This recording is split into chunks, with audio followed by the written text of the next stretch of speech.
When my dad's best friend said I was such a bad mother that I should give my baby up for adoption, I revealed a secret about him that shocked everyone. My dad's friend said I was a terrible mother, and I couldn't take it anymore, so I publicly humiliated him. Now my dad is demanding that I apologize. But there's more to the story. I was 18 and in college when I first met my dad's friend, Harold. Right away, he treated me with disrespect. When he found out I was studying medicine, the first thing he said was, "Oh, so you think you can save the world? How cute. Little 18-year-old thinks she can change the world." My dad laughed, and when I glared at him, he just said Harold's comment was funny.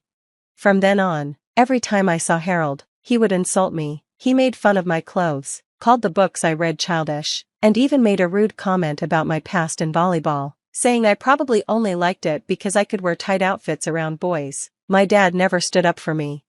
The last straw came when Harold interrupted me at a barbecue, telling me I didn't know how to cook and physically pushing me out of the way. After that, I tried to avoid him for 6 years. Yesterday was my dad's girlfriend's birthday, and I went with my fiancé and our 6-month-old son. Harold was there, and even though I hadn't seen him in years, he still treated me like a clueless child. My baby spent most of the afternoon sleeping, but when he woke up hungry, I went to breastfeed him. When I came back, Harold started making jokes, saying I was probably a terrible mother. He then started questioning my parenting and calling me a bad mom in front of everyone. I finally lost it when he asked if I had considered giving my baby up for adoption. I shouted at him, asking how he could judge me when his ex-wife had full custody of his own child. I then exposed a secret, that he tried to sleep with his brother's girlfriend. To top it off, I told him to lose some weight and that no woman would want to touch him with that gut. I left with my fiancé and son after that. On the drive home, my dad kept texting me, demanding I come back and apologize to Harold. I refused and asked my dad if he knew what Harold had said to me. My dad yelled, saying Harold had just offered to make me a sandwich, which made me laugh. My dad had been in the bathroom the whole time, so he didn't hear anything that actually happened. He only saw me yelling and leaving the room. When my dad asked why I was laughing so much, I first told him it was nothing, but when he asked again, I said Harold was lying and that I wasn't going to explain. I told my dad he should call Harold himself to find out. I then called him out for always taking Harold's side whenever he upset me. I told my dad it wouldn't surprise me if he just blindly believed Harold again and ignored what I was saying now. My dad hung up, and I didn't hear from him the rest of the night. My fiancé told me he was really proud of me, saying my comments were not only bold but also hilarious. I was glad he felt that way. Update 1. First, I want to address a common assumption. Some people think Harold has feelings for me. I don't think so. His comments were always annoying and condescending, but they never seemed suggestive. Still, your support made me feel better, and I was touched by how many people were on my side. I did feel a little bad about what I said, but I don't regret standing up for myself. I think I felt bad because it meant I'd stopped keeping the peace after so many years. It took a while for the relief to set in. Honestly, I'd wanted to confront Harold ever since the barbecue incident. That's when my feelings about him changed from I don't like him to I can't stand him. The day after my first post, my dad actually called Harold, which surprised me. When my dad asked Harold what really happened, Harold hesitated before admitting the truth. He took a minute to respond and then said, "Oh, I know." Harold tried to explain to my dad that he was just concerned about me becoming a mom so young and that he didn't mean any harm. I knew what I was doing, and while Harold apologized to my dad, I didn't believe his excuses. The next day, my dad told me about the call and said I should forgive Harold for what he called an honest misunderstanding. He also thought I should apologize because I overreacted by telling Harold I hated him over something small. A lot of Harold's rude comments happened in front of my dad, but my dad was usually too distracted to notice them. He doesn't pay attention unless something directly involves him or makes him angry, and even then, he'll probably forget about it later. We also have different ideas of what's offensive, so my dad never saw Harold's comments as a big deal. I told my dad that I wasn't exaggerating when I said I hated Harold and that the adoption comment was just one example of many. I reminded him of all the condescending things Harold had said to me over the years, including at the party. My dad didn't remember any of them. I made it clear that I've hated Harold for years and that I had no reason to apologize. I also told my dad that I won't be attending any events Harold is invited to. I don't expect my dad to stop being friends with Harold, but I won't be around him anymore. I said I would ask in advance if Harold is coming, and if my dad lies, I'll leave. My dad called me dramatic, but I pointed out that I'd been avoiding Harold for 6 years, and no one even noticed, so clearly it wasn't a big problem. I told him I don't have to like his friends any more than he has to like mine. After some back and forth, my dad agreed to my terms. Yesterday, my dad mentioned that Harold was upset, but I just ignored it. I'm not cutting off my dad completely, though I've come close in the past few years. Moving out has made things easier, and since we only see each other a few times a month, it's manageable. My dad doesn't complain as much about me not calling or texting anymore. I don't see the point in going no contact with him since he no longer has any control over my life. Instead, I'm focusing on raising my own child differently and learning from my dad's mistakes. My relationship with my dad is still rocky, and I don't trust him to babysit because he tends to fall asleep on the couch. I pushed him to start therapy when I got pregnant, and he finally started in June. His behavior has improved a lot, especially with me and my younger sister, who still splits time between our divorced parents. I've made it clear to him that he won't be allowed near my son if he stops going to therapy. This is the first time in my life that my dad has made real progress, and while it's hard to be hopeful, I'm trying. If I ever do cut ties with him, it won't be because of Harold. That's the whole story. I'm relieved I no longer have to pretend or hide things. My relationship with my dad is rocky, but I'm not going to dwell on it. My main focus is on my son, my fiancé, and my job, and that's not changing anytime soon. Update 2. Avoiding Harold has been going well. My dad has been respecting my boundaries. Whenever he invites my husband and me over for lunch or dinner, I ask who else will be there. If Harold is coming, my dad tells me, and he hasn't lied so far. He also doesn't push when I say I'm not coming. Since my last post, I've only seen Harold once, at my dad's birthday party a few months ago. Yes, I knew Harold would be there, but my dad promised Harold wouldn't talk to me. Also, some of my dad's friends' kids, who I used to babysit and love, would be there. I wanted to see them more than I wanted to avoid Harold. I spent most of the party with my son and the kids, and Harold didn't speak to me at all, so I guess my dad kept his word. My husband and I noticed Harold staring at us a few times, but I chose to ignore it. At one point, I saw my husband staring back, and the sweet guy I married actually managed to look intimidating. I love him for that. You know who did talk to me? Harold's girlfriend. Yes, he has one now. She came over twice. First, she came to look at my son and then made a comment about how he needed a haircut. Great start, right? Later, she came up to me again and said, "You're shy, aren't you?" I said no, and she laughed, saying, "Yeah, you're shy," as if she was talking to a child. I held back my reaction, but I wanted to tell her I wasn't shy. I just preferred spending time with the kids because they were better company than her and Harold. Based on these interactions, Harold's girlfriend is just as unbearable as he is, so they're perfect for each other. I don't have much else to add. My dad broke up with the woman he was dating last year and now has a new girlfriend. She's not annoying or crazy, and I actually like her, though I don't think they'll last a year. My relationship with my dad still isn't perfect, but it's better. He's been apologizing to me more often, which is surprising. Maybe it's the therapy, or maybe motherhood has made me more intimidating, but I'll take it. To be fair, he's a really good grandfather, and I appreciate that. I'm also glad my dad is respecting my boundary with Harold because I definitely don't want him in my life anymore. Update 3.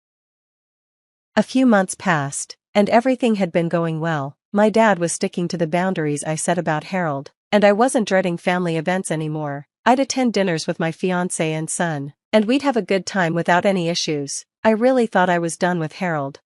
Then came my dad's birthday. It was supposed to be a simple dinner, and I made sure to ask if Harold was going to be there. My dad reassured me that Harold wasn't invited, and I felt relieved since I didn't want to deal with him. Everything was fine at first. My dad was happy, his girlfriend was being sweet, and it was nice catching up with family friends. But a few hours in, guess who walked through the door? Harold, and he was drunk. I gave my dad a look, and he seemed just as surprised as I was. He hadn't invited Harold. Turns out Harold heard about the party from someone else and showed up unannounced. He was loud, obnoxious, and made everyone uncomfortable. I stayed away from him, focusing on my son and talking to friends. I figured we'd leave early if Harold got too annoying, but as the night went on, Harold got worse. He made snide comments to people, mostly to my dad, but I could feel his eyes on me the entire time. At one point, I overheard Harold drunkenly tell my dad, You should have brought someone else's kid instead of hers. At least then you'd have a chance at decent grandkids. I froze. I wanted to scream at him, but I stayed calm, focusing on my son and fiancé. I thought if I ignored him, he'd stop. Then things got dangerous. My dad was at the grill, and Harold, in his drunken state, decided to take over. He shoved my dad out of the way and ended up knocking the entire tray of food onto the ground. Everyone was staring. I was just waiting for my dad to do something, but he tried to laugh it off like Harold was just being himself. That was the final straw. I couldn't take it anymore. I stormed over and yelled at Harold, telling him he needed to leave. He smirked at me like it was all a joke and said, "Oh, little miss knows best, huh? You think you're all grown up now with your perfect little family." I'd had enough. I snapped and told Harold I was done with him. I said, "You've been an arrogant, disgusting jerk for years, and if you think I'm going to let you treat me or my family like this anymore, you're delusional. Get the hell out of here." Harold just stared at me, not even trying to defend himself this time. My dad finally stepped in, and for once, he was on my side. He told Harold, "You need to leave now." Harold was shocked and tried to laugh it off, but my dad didn't budge. He repeated, "Leave, Harold, you've crossed too many lines, and you're not welcome here anymore." Harold stumbled out, and after that, my dad apologized to me. This time, I could tell he was serious. He admitted he'd been wrong to let Harold get away with so much for so long. For the first time, he chose me over Harold. It wasn't just words either. My dad hasn't spoken to Harold since. Tracy returned from the parent meeting completely upset. It was an autumn evening. Drizzling rain and a cold wind pierced through her. But it was even colder inside. It hurt and was offensive. And the problem was not that her 13-year-old daughter Celeste did not understand math. No, that was a problem too, of course. But it needed to be fixed, not cried over. Besides, the class teacher whispered to Tracy the phone number of a good tutor for Celeste. In fact, Tracy's mood worsened when Celeste's teacher, Mrs. Bell, suggested organising an event for Grandmother's Day. All parents supported this enthusiastically. Some had one grandma, others had two. Tracy remained silent. She had no one to invite. Her husband's parents died several years ago. As for her mum and dad, well, the word dad never existed for Tracy because he wasn't in her life. And her mum? Here, it was more complicated. She was alive, but she didn't exist for Tracy. Of course, she gave birth to her, but it would have been better if she hadn't. That's what Tracy used to think, until she escaped from the hell she had lived in since birth. The young woman was walking along a dim street, remembering her bitter childhood. Tracy remembered herself at the age of 5, somewhere. She was born and raised in a small village. She really wanted a doll back then, in a bright dress with lush curls. Her friend had one like that, and Tracy somehow told her mum about it. "A doll?" Her mother chuckled and said rudely, "It's more than you deserve. Draw a doll on the paper and cut it out." "Oh, you are really shameless. Your mother feeds you, shoes you, and dresses you, and you're still not satisfied." The mother shouted a lot then, including insulting words towards Tracy. The girl didn't quite understand their essence, but she only understood that these were nasty words. Perhaps the softest one was brat, and throughout her childhood she heard it most often from her mother's own lips. "Hey, brat, why did you wash the floor so badly?" her mother would ask her when she came from the farm, and Tracy was so offended. At 8 years old, she tried to clean the house after school to please her mother, but instead of gratitude, she heard things like that. "Hey, brat, why are you making a face?" She heard it at 13 from her drunken mother. Tracy never argued with her mother and tried not to talk back to her because she knew that if something happened, she could beat her with a stick. The girl didn't understand why her mother treated her like that. At 14, she couldn't take it anymore and asked why her mother didn't love her. "But why should I love you?" Nina shouted angrily. "You've ruined my whole life." But Tracy couldn't understand what her fault was. She had lived only with her mother since birth. She didn't know her father. But can that be her fault? Neighbour Mrs. Shane, a kind old woman with whom the girl could discuss her problems, once told her a story about her mother. Nina was previously married to a calm and hard-working Sam. They lived modestly, both worked on the farm, and everything was good for them. But Nina couldn't get pregnant, and Sam really wanted a child. So Nina decided to cheat on him, thinking that it wasn't her problem. At that time, there were some workers in their village who were renovating a farm. Nina got involved with one of them. She thought no one would find out. Just a couple of times she would run off to a hotel with her lover near the farm canteen when Sam was out in the fields. But the affair dragged on, and her lover turned out to be a blabbermouth. And soon, almost the whole village knew their secret. Sam found out everything. He didn't try to work things out with Nina. He just gathered his things and left the village. Where and why, nobody knew. Later it was said that he was working up north and that he died when his tractor crushed him. Nina was lost at first. She even cried that her husband had left her, but then she calmed down. Meanwhile, her lover moved in with her. Only by winter did he go back to his family in the distant South City, and Nina was left to deal with the aftermath. She was able to conceive a child, but did she really want him now? Nina went to the hospital, but they sent her away. It was way too late to do anything except give birth. Then Nina decided to leave her daughter at the maternity ward. But what would people say? She was ashamed. So she returned to the village with Tracy from the hospital, but maternal love never appeared, and with each passing year, she grew to hate her own daughter more. She blamed her for the failed marriage, for Sam's death, and for the fact that no decent man wanted to marry Nina anymore. Eventually, she started drinking, and her anger toward her daughter only grew. "You, little girl, must be patient," Mrs. Shane admonished Tracy after her story. "A mother is a mother. You can't choose her. Soon you'll graduate and then go to town, where you'll find a room to rent and get a job, even if it's just cleaning floors at a cafe or a hospital. Your mother won't bother you then, but for now, endure." Tracy listened and nodded in response. She understood why Mrs. Shane was sending her to the town instead of the city. It was easier to live there without support, but how hurtful it was.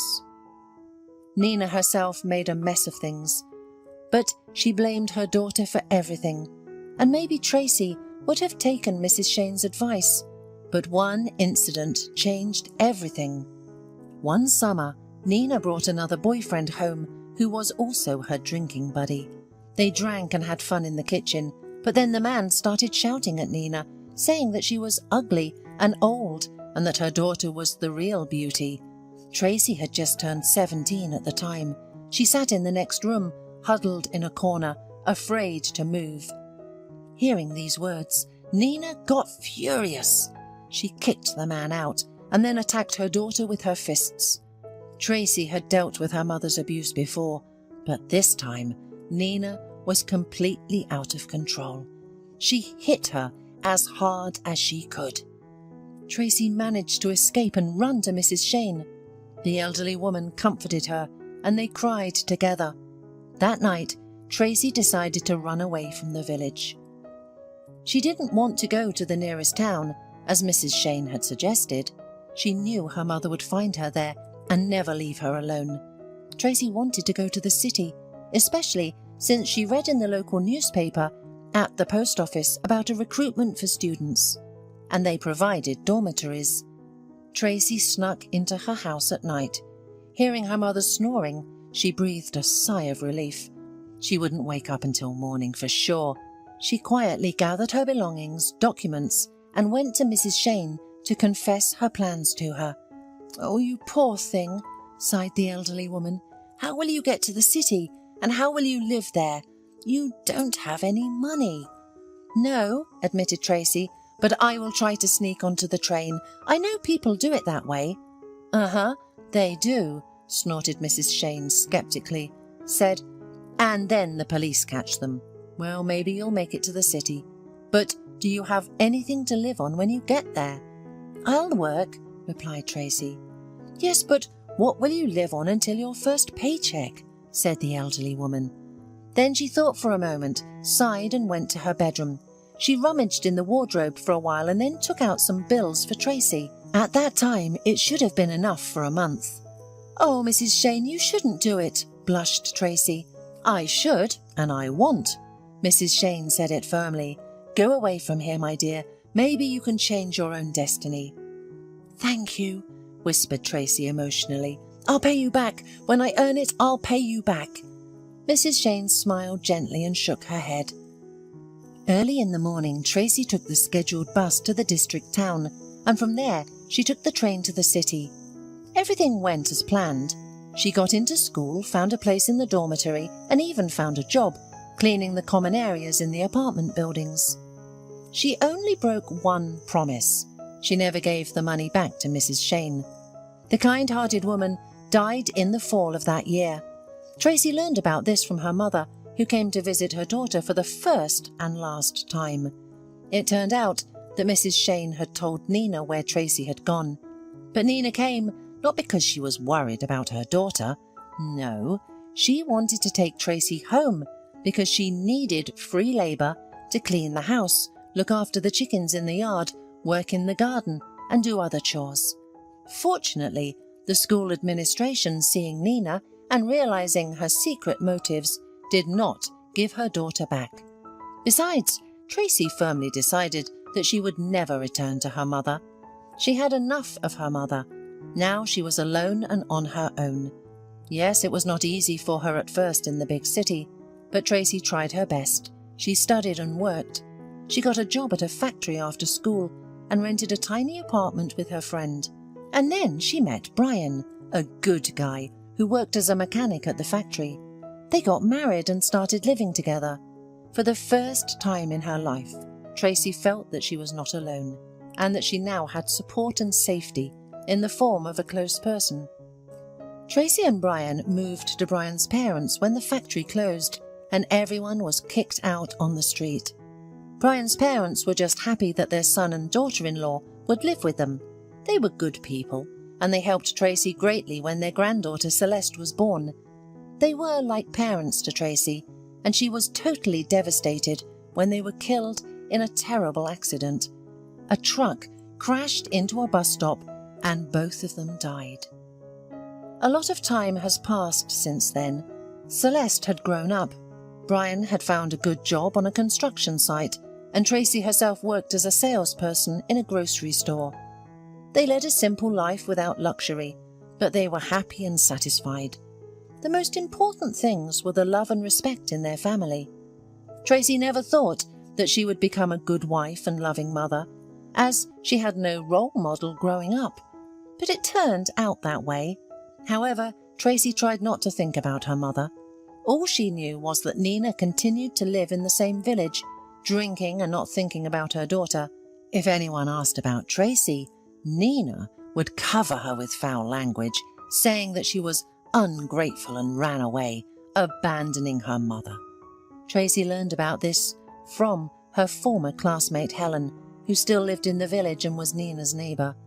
Her husband was a farmer who built a house nearby. Returning home from school, Tracy remembered all of this. Yes, I seem to have a mother, but I don't. She'd never seen Celeste at all. What kind of grandmother is she? Yes, it's a pity that Celeste will have to participate in the class event as little as possible.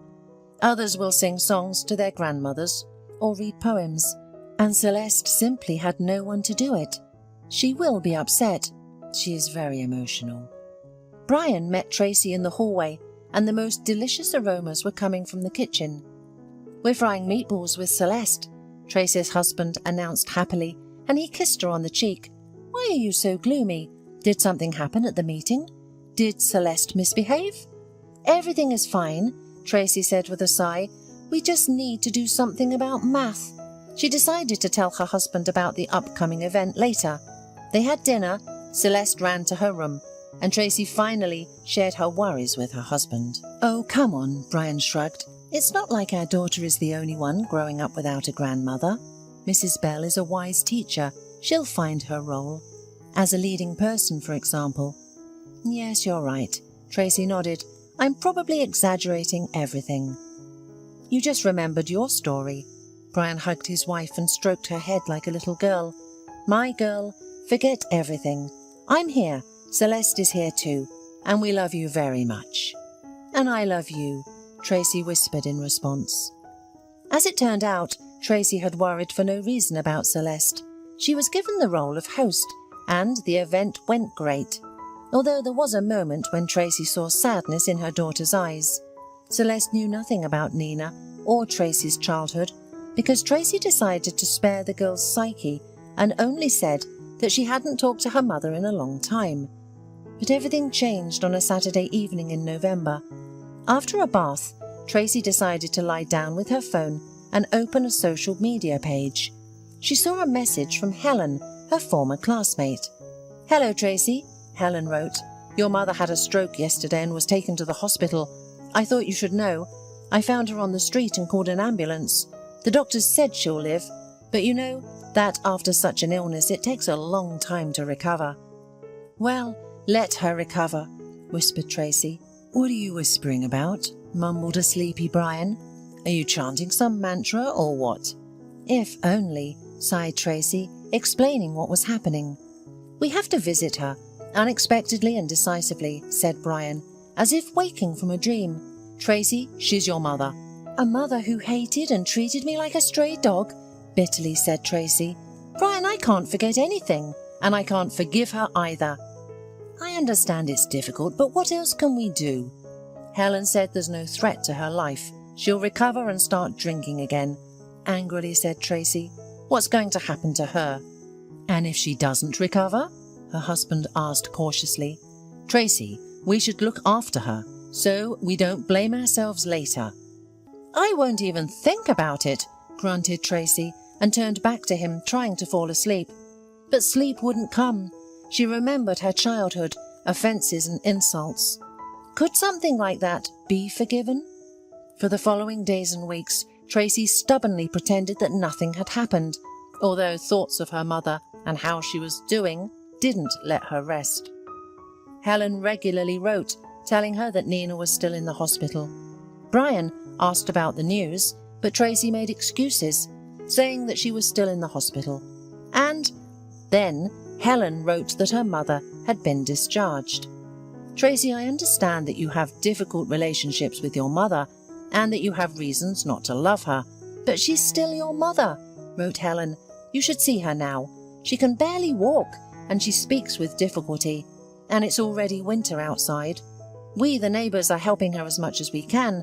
We're heating up the house and bringing her food. But we have our own work. Understand it. If there was a social worker, it would be no problem, but there's none in our village. Maybe you'll pay someone to take care of your mother?" After reading the last sentence, Tracy protested aloud. Pay for her mother? They themselves weren't doing well, and she didn't have extra money. Tracy remembered the money that the late Mrs. Shane had given her to settle up in the city. Not her mother, but a neighbour. She also remembered how she cleaned floors at night to earn bread, and how she ate that bread, which was the cheapest and sometimes stale, drinking it down with water, and her mother didn't care about her. "She won't get a penny from me," hissed Tracy. Brian heard this and raised his eyebrows, asking what was going on. Tracy read him the message from her classmate. "But she's right," he nodded. "We need to find someone to help your mother." "So that she can pour her drinks?" Tracy got angry. "That won't happen." "Tracy, she's had a stroke. She probably won't be able to handle the drinks," doubted Brian. "But she's still your mother. She's alive. If my mother were still alive in this world—" "Don't compare!" Tracy cut him off sharply. "Your mother was a wonderful woman. She was like a mother to me, and my biological mother called me a brat and other nasty names. You can't imagine how painful it was to hear." "Forgive her." "I can't and I won't. I'd rather call the district social services office today and ask about the nursing home. Let her live there." Tracy and Brian were unaware of Celeste's approach to the door. However, the girl heard everything her parents were saying. "Mum," the girl suddenly spoke, "so you want to send your own mother, my grandmother, to a nursing home? Is that even possible? You didn't communicate with your mother for many years, and you didn't tell me anything about her, and now you want to get rid of her?" Tracy turned sharply at her daughter's voice and blushed. She didn't want her daughter to know everything, but what could she do now? "Sweetheart," Tracy said anxiously, "you're still young, and there are many things I can't tell you, but believe me, it will be better this way." "Better for whom?" Celeste cried. "For you? You don't ever think that I might send you to a nursing home too someday?" "What are you saying?" exclaimed Tracy. "Celeste, you can't judge me right now. This woman only gave birth to me, and then she only insulted me. I ran away when I was 17 because she beat me, and her drunken suitors harassed me." After saying this, Tracy fell silent, realizing that perhaps she shouldn't have told her daughter all of this. Celeste, who had grown up with love and care, could hardly believe that her own mother could act this way. But that was a long time ago. Maybe she had repented. The child suddenly said sensibly. Repentance. For some reason, Tracy didn't believe in it, but her daughter's words planted a seed of doubt. For the rest of the evening, she couldn't stop thinking about her mother. No matter what, she was still her own flesh and blood. "Let's go to the village tomorrow," Brian suggested as they were going to bed. "We won't decide anything yet. Let's just go and see how your mother is living." "Okay," Tracy unexpectedly agreed. The next day, Brian took a day off work. Tracy changed shifts, and they set out in their old car. Tracy was lost in thought all the way, wondering what had happened to the village. She hadn't been there for so many years. And, most importantly, how would the meeting with her mother go? If she tried to insult her in any way, she would send her to a nursing home without a second thought. Over the years, the village had become dilapidated and smaller. Many houses were empty. Only Helen's house towered like a giant, and nearby was the old hut. Tracy's heart tightened. Her childhood home. No matter how badly she had lived there, it was still exciting. The courtyard was covered with snow, and only a thin trail indicated that people sometimes came there. The wooden door creaked heavily when Tracy pushed it open. The woman froze for a second and then entered the hallway. Everything was cluttered and dirty. Tracy involuntarily grimaced. Her mother had let everything go. Clearly they hadn't cleaned in years. Tracy was shocked. She touched the radiator. It was cold. The woman peeked into the bedroom, and she didn't immediately recognize her mother among the pile of rags on the bed. Finally, the pile moved, and Nina emerged from underneath. Her mother had become a complete old woman, thin and yellowed. Tracy felt sorry for her for some reason. She wanted to chase away that feeling, but she couldn't. "Hello, Mum," Tracy whispered quietly. Nina muttered something in response, then pushed aside the rags and sat down on the bed with difficulty. "Tracy," she said, barely audible. Did you recognize me?" asked Tracy in a trembling voice. "Of course, my dear," Nina replied, more clearly but slowly. "It's just that I didn't expect to see you." "But I came. Meet my husband, Brian." Brian nodded in response, visibly confused by what he saw. "You also have a granddaughter," added Tracy. "Her name is Celeste." "I know," Nina happily smiled. "Helen told me and showed me a photo on her phone." "I see," Tracy replied dryly and harshly. "So tell me what happened to you. Have you drunk yourself to a stroke?" She sat on a stool, brushing off the dust, and looked into her mother's faded eyes. Nina shrugged and lowered her head. "You're right, my daughter. I'm to blame for everything," she muttered, and then she sobbed and burst into tears. "Tracy, forgive me," she said, wiping her tears from her wrinkled face with a trembling hand. "I'm so guilty in front of you. This is my punishment for mistreating you. I only recently realized how wrong I was. I took out my grievances on you and drowned the pain in alcohol. I ruined my life with my own hands." Tracy listened to her mother and remained silent. She suddenly realised that there was no resentment, only pity for this unhappy old woman. "Okay, Mum, that's enough tears. Let's get ready." "Where to? To the nursing home? Helen told me it was the only place for me." Nina lowered her eyes and fell silent. "No," Brian suddenly broke the silence. "We'll go to our place. We have 3 bedrooms in our apartment. There's space enough for everyone, and you can't be left unattended." Tracy looked at her husband with surprise. After all, he was always a wise and kind man. Perhaps that's why she loved him. "Just remember my words. If you drink and are rude, I won't put up with it," she told her mother. "I understand. I won't do anything bad anymore. I'll listen to you in everything," Nina whispered, and then added, "Thank you, and forgive me." Tracy didn't say anything in response.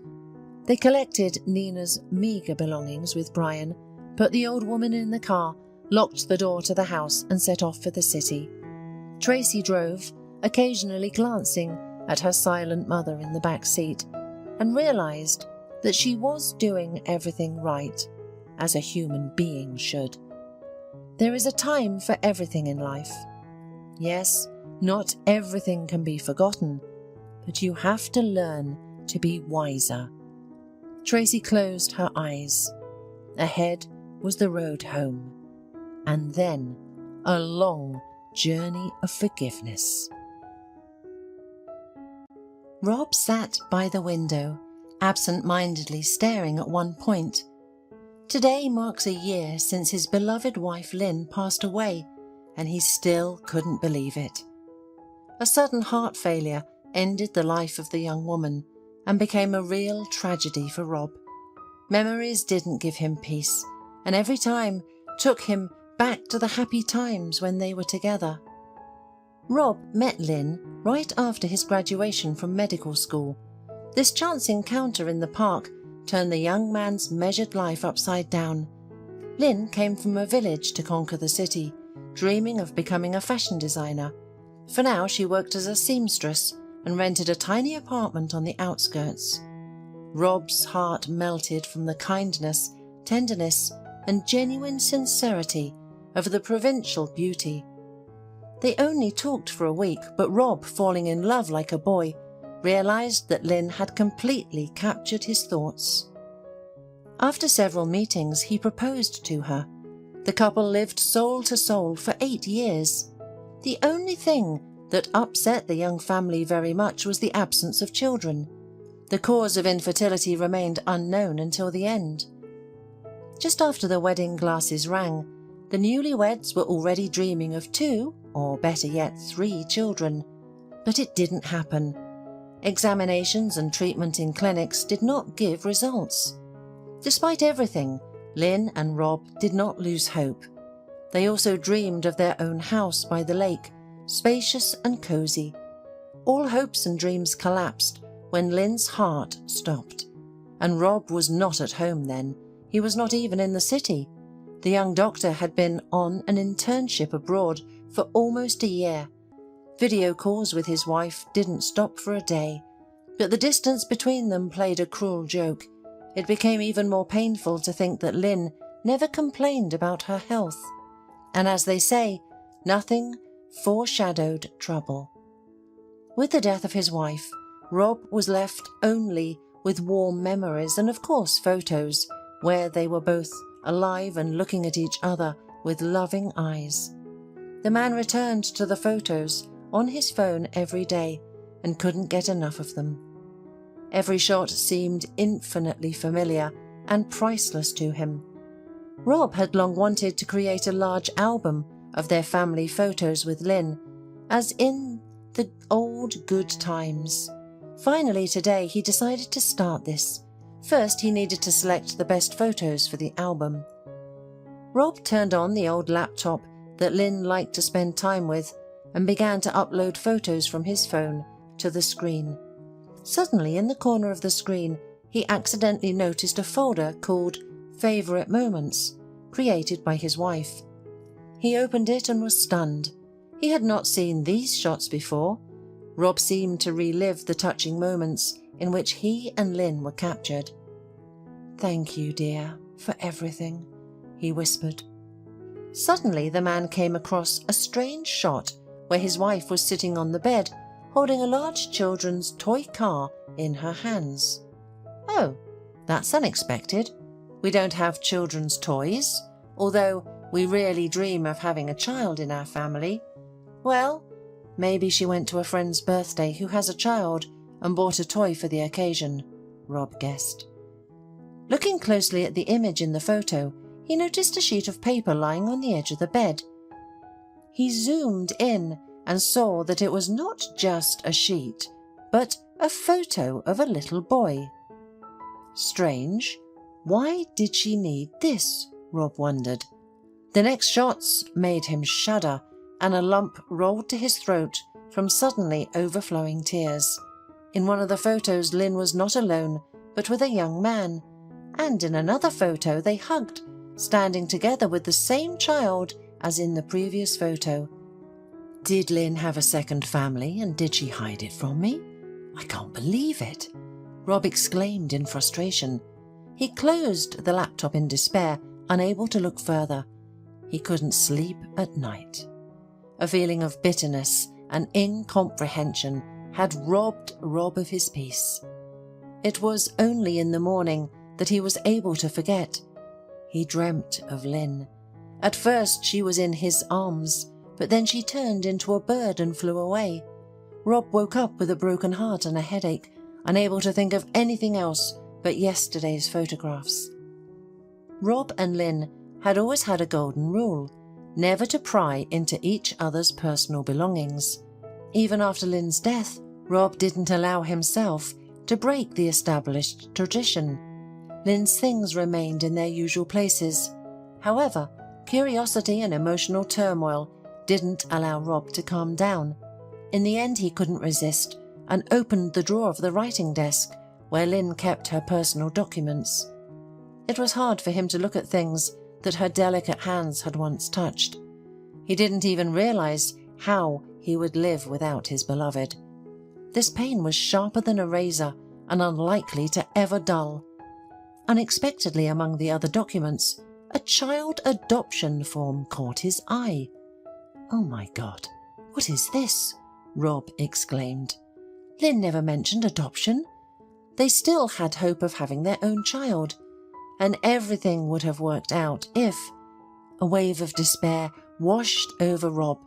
This was always the case when he remembered their shared dreams and plans that were never meant to come true.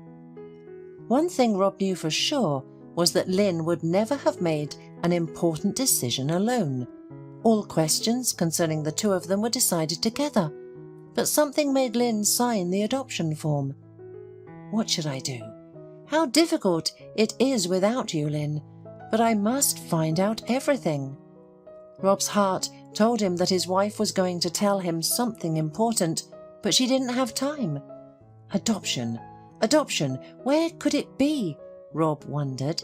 Well, of course, in an orphanage. This would be our next step with Lynn if the doctors gave us the final verdict that we couldn't have children. The decision to go to the orphanage came lightning fast. The man didn't put it off. Time flew by unnoticed during the journey, and now Rob was standing at the doorstep of an old and shabby orphanage building. "Who are you here to see? Do you have an appointment?" the guard asked harshly, looking down. "I am here to see the director. I need to talk to her," Rob replied confidently. "Well, I don't know. We're very strict about this, and we don't just let anyone in from the street. But wait a minute, I'll call her on the phone," the guard replied. His sense of responsibility was clearly not in question. "You're lucky you came just in time. Mrs. McGuinness is still here, and she is willing to see you. Go up to the second floor. The director's office is on the left down the corridor." "Hello, how can I help you?" said the middle-aged woman with a pleasant appearance and a very kind smile that could melt any heart. These are the people who should work in an orphanage, Rob thought. Young man, are you here about adoption? What's your name? The director asked again, sensing that the visitor didn't know where to start the conversation. I'm sorry, I was lost in thought. My name is Rob Dewar. Yes, about adoption. That is, not exactly, the man said, becoming flustered again. Can you tell me if my wife, Lynn Dewar, came to see you last year? Let's take a look. We have records of visitors in our archive. I'm afraid I will disappoint you. No, she didn't come. Although many adoptions have been processed in the last year, there was also a refusal to take a child. A strange refusal, Mrs. McGuinness said significantly. Why strange? Rob was interested. Well, because a woman without any explanation gave her own 8-year-old son to the orphanage.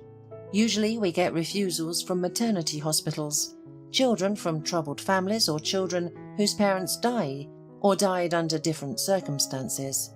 And here, a living, apparently healthy woman just came and gave her child away. In my practice, it's almost the first time something like this has happened. Yes, how heartless people can be. Rob agreed with her thoughts. Suddenly the door opened and a thin boy ran in. His high-pitched child's voice filled the entire space of the large office. Mrs. McGuinness, can I not go outdoors today? My tutor is making me, but I don't have time. I still need to finish my craft for the competition. As Rob looked at the boy, he felt as if he had been struck by an electric shock. He had seen this child somewhere before, and very recently at that. Oh my God, Rob realized this is the boy from Lynn's pictures that he was looking at yesterday and came here for.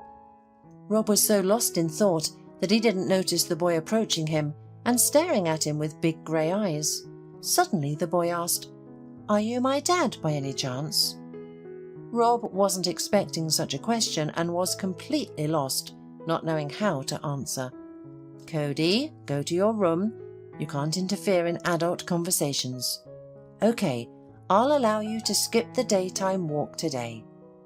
Upon hearing these words, the boy smiled and disappeared behind the door of the office. Don't take it seriously. That's how kids in orphanages are. Regardless of their age, they dream of having a family. They see a dad in every man who comes and a mum in every woman. And this boy is special. He's the child I just told you about. He was placed in an orphanage without explanation. Rob turned pale and froze. He had many questions but no answers. Okay, someone put this child in an orphanage. But what does my wife have to do with it? How do I unravel this mess without you, Lynn? Mrs. McGuinness noticed the paleness and agitation. What's wrong with you? Would you like some water? No need, everything's fine. Please tell me, what's the name of the woman who gave Cody away to the orphanage? It's significant for me to know. The director looked at Rob in surprise. She couldn't understand why this strange man had come here and what he wanted to get here. She shouldn't just reveal confidential information to him out of the blue, but Mrs. McGuinness caught herself thinking that she didn't want to refuse him, simply because Rob didn't look happy and there was some inexplicable sadness in his eyes. So Mrs. McGuinness simply nodded in agreement. Okay, let me check. Found it. The woman who wrote a refusal for Cody is named Judith Rossi. Judith? Rob asked incredulously. Yes? Do you know her? No, I don't, he answered immediately, but he lied. Of course he knew Judith Rossi. She was his ex-girlfriend, the one before Lynn. Judith noticed him first in college and fell in love. Rob just got carried away, nothing more. He didn't fall in love with her, and Judith knew that, but didn't want to believe it. She tried every possible way to win the affection of the guy she liked. Rob, are you busy tonight? Maybe we could go to the theatre or a cafe together. And on weekends we could go to the countryside. There's such a fun group gathering there. What do you think? At first, Rob waved off Judith like a pesky fly, but one day he got tired of it and agreed to the girl's proposals, just to use her as a remedy for boredom. Then Rob met Lynn, fell madly in love, and completely forgot about Judith. The girl didn't give up without a fight and made many attempts to win Rob back, but all of them were in vain. Rob didn't want to hear anything. When Judith found out that Rob was getting married, she went crazy and shouted after him, "You'll regret it bitterly, and you'll never be happy." A few days later, the girl disappeared from Rob's life. He was very happy about it and immediately forgot about Judith. After all, he had a new life with his beloved Lynn. Now, years later, what happened between him and Judith flashed brightly in his mind, especially her last words. Rob was horrified because they really turned out to be prophetic. He rushed out of the orphanage like he had been scalded. A swarm of thoughts raced through his mind, which he couldn't put together. Lynn's ridiculous death, her photos with Judith's child, whom she gave to the orphanage. Try as he might, Rob couldn't understand or connect the events that had happened. One thing he knew for sure was that he needed to find Judith. Rob was almost certain that she held the key to the solution. Surprisingly, he still remembered Judith's address, tucked away in the corners of his memory. It was easy to find the old 5-story building that he hadn't visited in almost a decade. After a piercingly loud ring, a middle-aged woman opened the door and looked surprised at Rob. "Who are you looking for?" she asked. "Is Judith Rossi here? She used to live here," Rob replied, realizing that the woman in front of him was not Judith. "I don't know anyone like that, sorry," the woman replied. However, seeing the desperation on Rob's face, she added, "Wait, let me ask my husband. Maybe he knows." "Ben, have you heard of Judith Rossi?" A male voice came from the depths of the room. "Oh, Kate, have you forgotten? We bought this apartment from Judith Rossi about a year ago. And who's asking?" "Apparently nobody," the woman said, looking after Rob as he ran down the stairs. Outside, Rob sat on a bench and hugged his head, buzzing like a beehive from today's events. Well, that's a dead end. Where do I look for Judith now? And maybe no one needs to be searched for to find out, to dig up the past.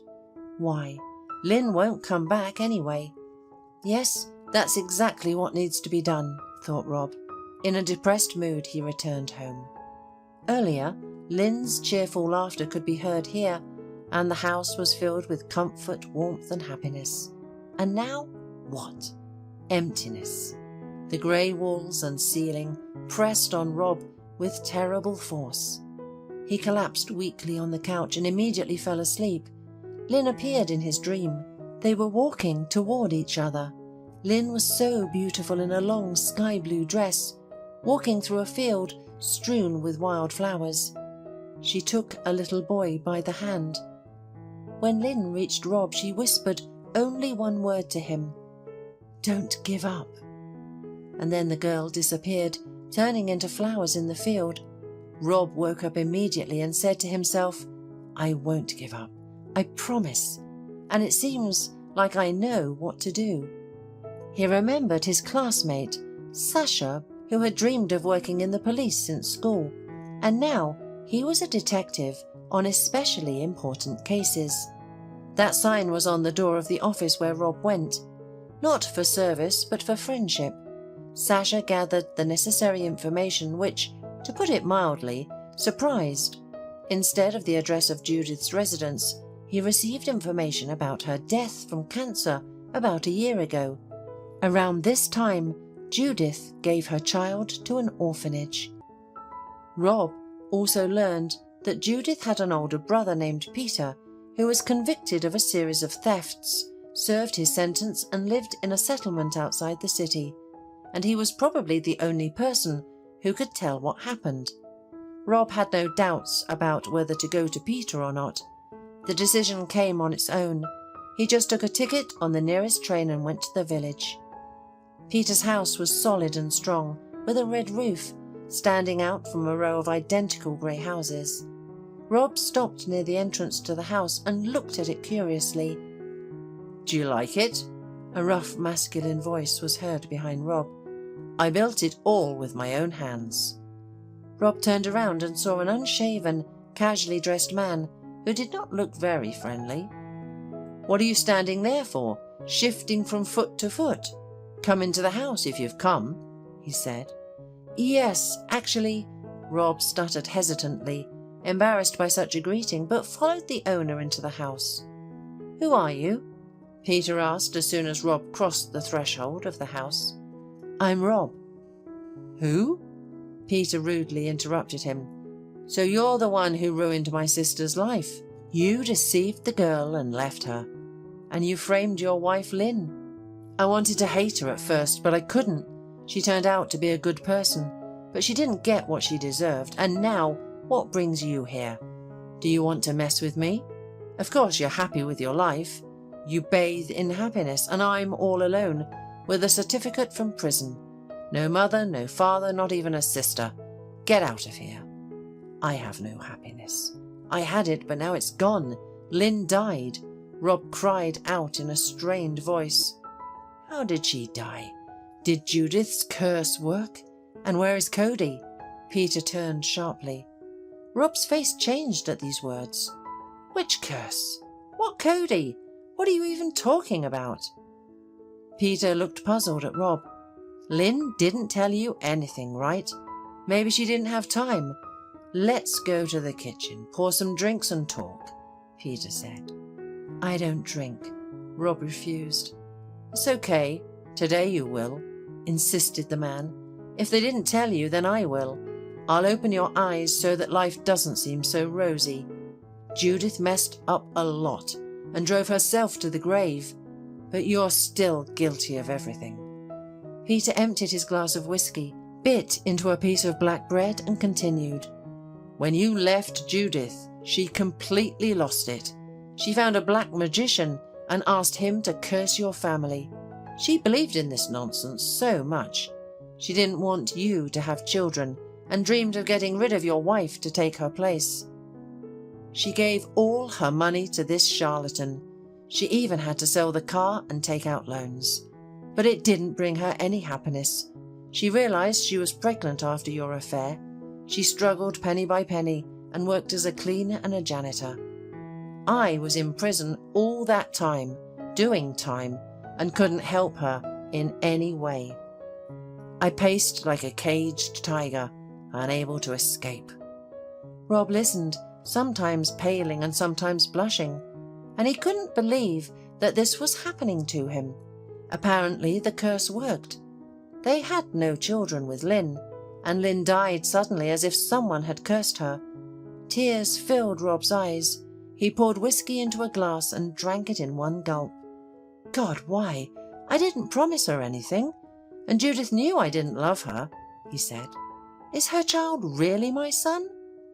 "Of course he's yours. Judith was faithful. She didn't want to hear about other men.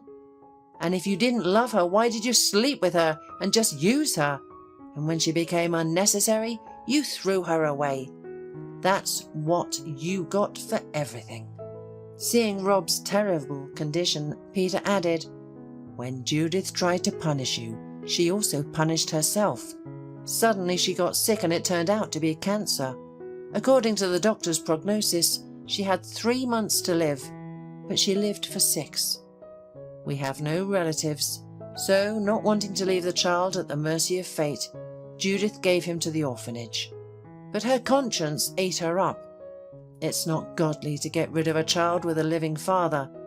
At the last moment, she went and told everything to your wife." Suddenly, even Peter had a tear running down his cheek. "I was a week late. I was released, but I came not to her but to her grave. I was terribly sorry that my sister gave her child to the orphanage. But Lynn promised that everything would change soon. She was kind and compassionate, like an angel coming down from heaven. She said that as soon as you arrived from abroad, you would take your son. I arranged it and picked him up from the orphanage a couple of times on weekends. We walked in the park together. Cody was crazy about Lynn, and now there's no Lynn. The angel has flown away." Don't torture yourself, Peter. Thank you for everything. Rob couldn't listen any more. Sharp pain pierced his heart and soul, a wound that couldn't be drowned out with vodka. It was like a bleeding wound. It healed with a thin crust and then flared up again with renewed force. Rob didn't remember how he got home. The shower brought him back to his senses. Its cold streams refreshed not only his body but also his thoughts. He still didn't know and couldn't imagine how his future life would turn out. But of one thing Rob was sure. He would take his son from the orphanage and raise him properly.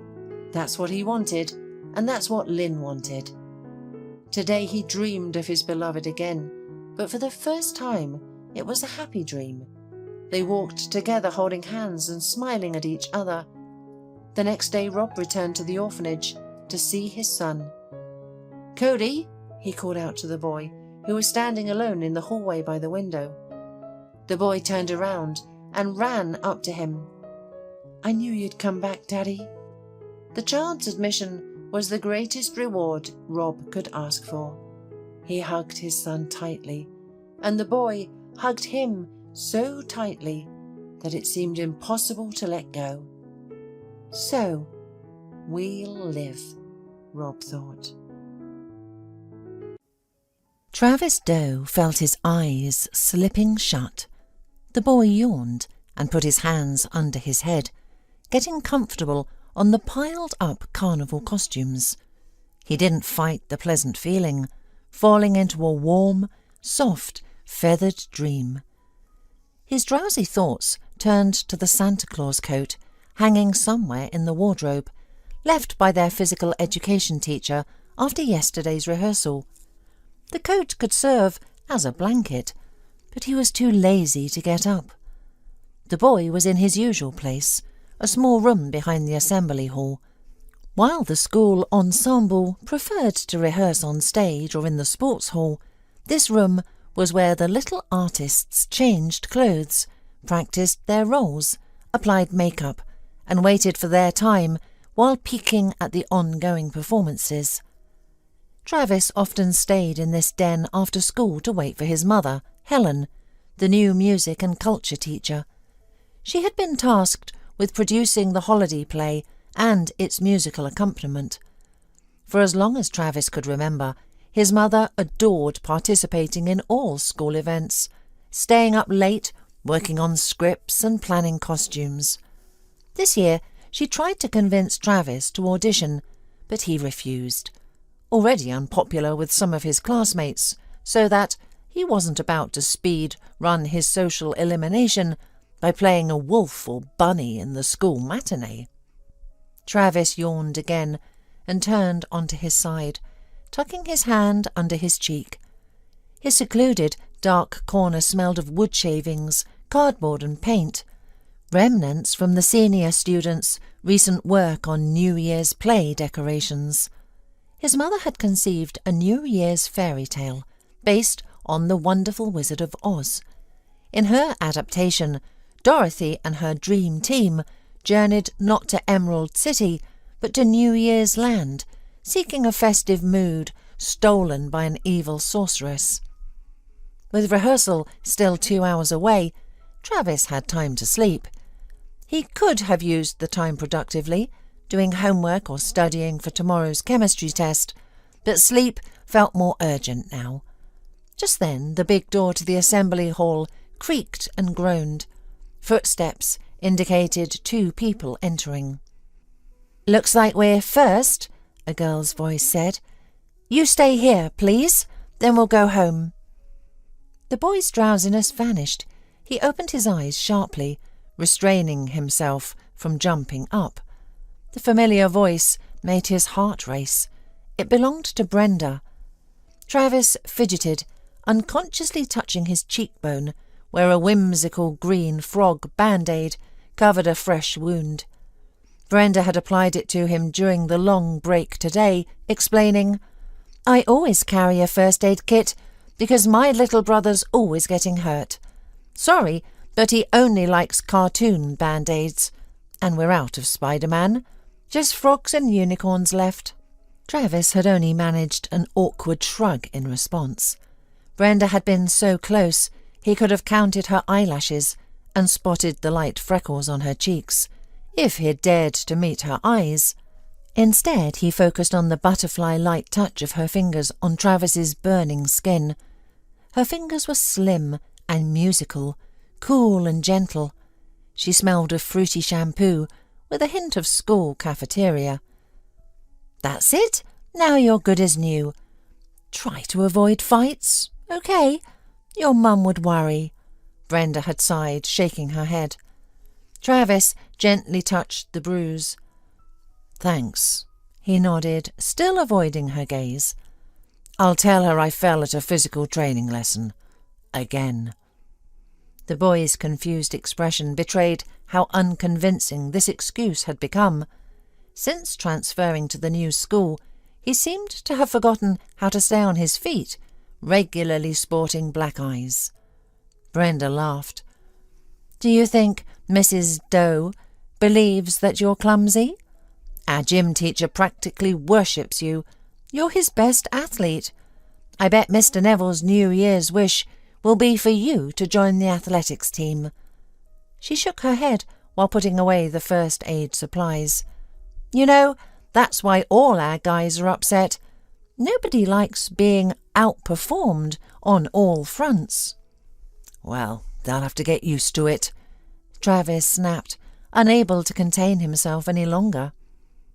Brenda studied her stubborn classmate with interest.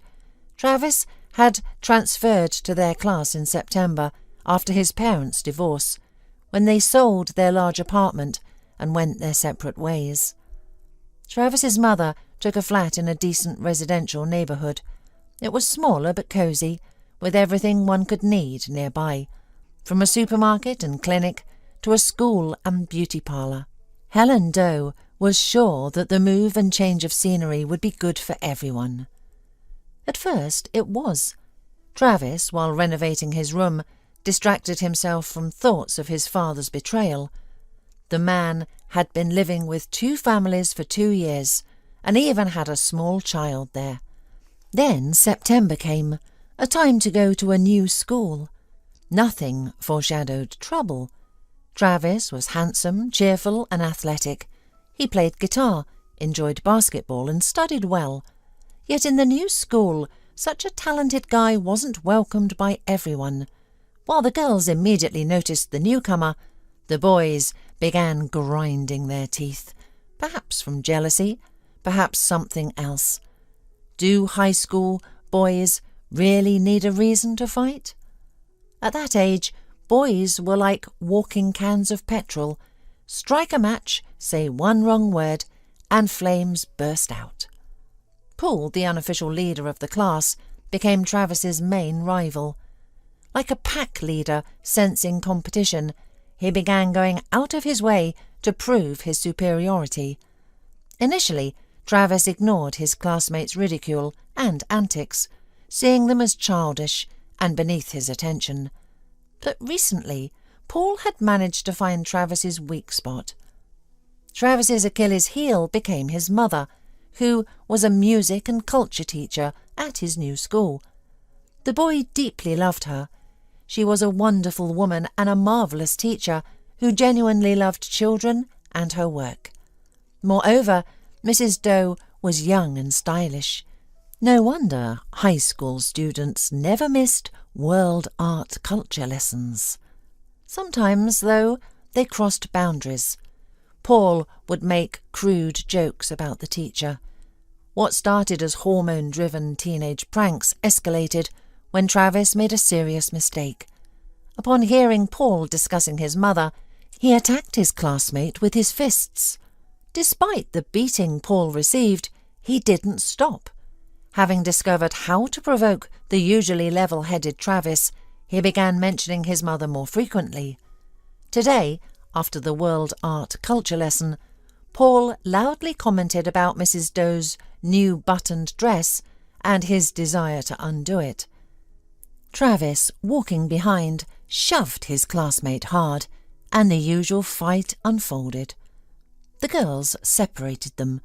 Brenda, the class president, was insisting they visit the medical office, but the stubborn boys, believing scars make men, went to class instead. That's why Brenda took the injured Travis under her caring wing at their shared desk. By the way, Brenda was the only person who tried to reason with Paul, always taking Travis's side. She'd also been the first person Travis met at the new school, having missed orientation due to illness. When he arrived at the teacher's room where his mother was, Brenda was there too. "Oh, Travis, perfect timing. Brenda, good, you're here," the class teacher said.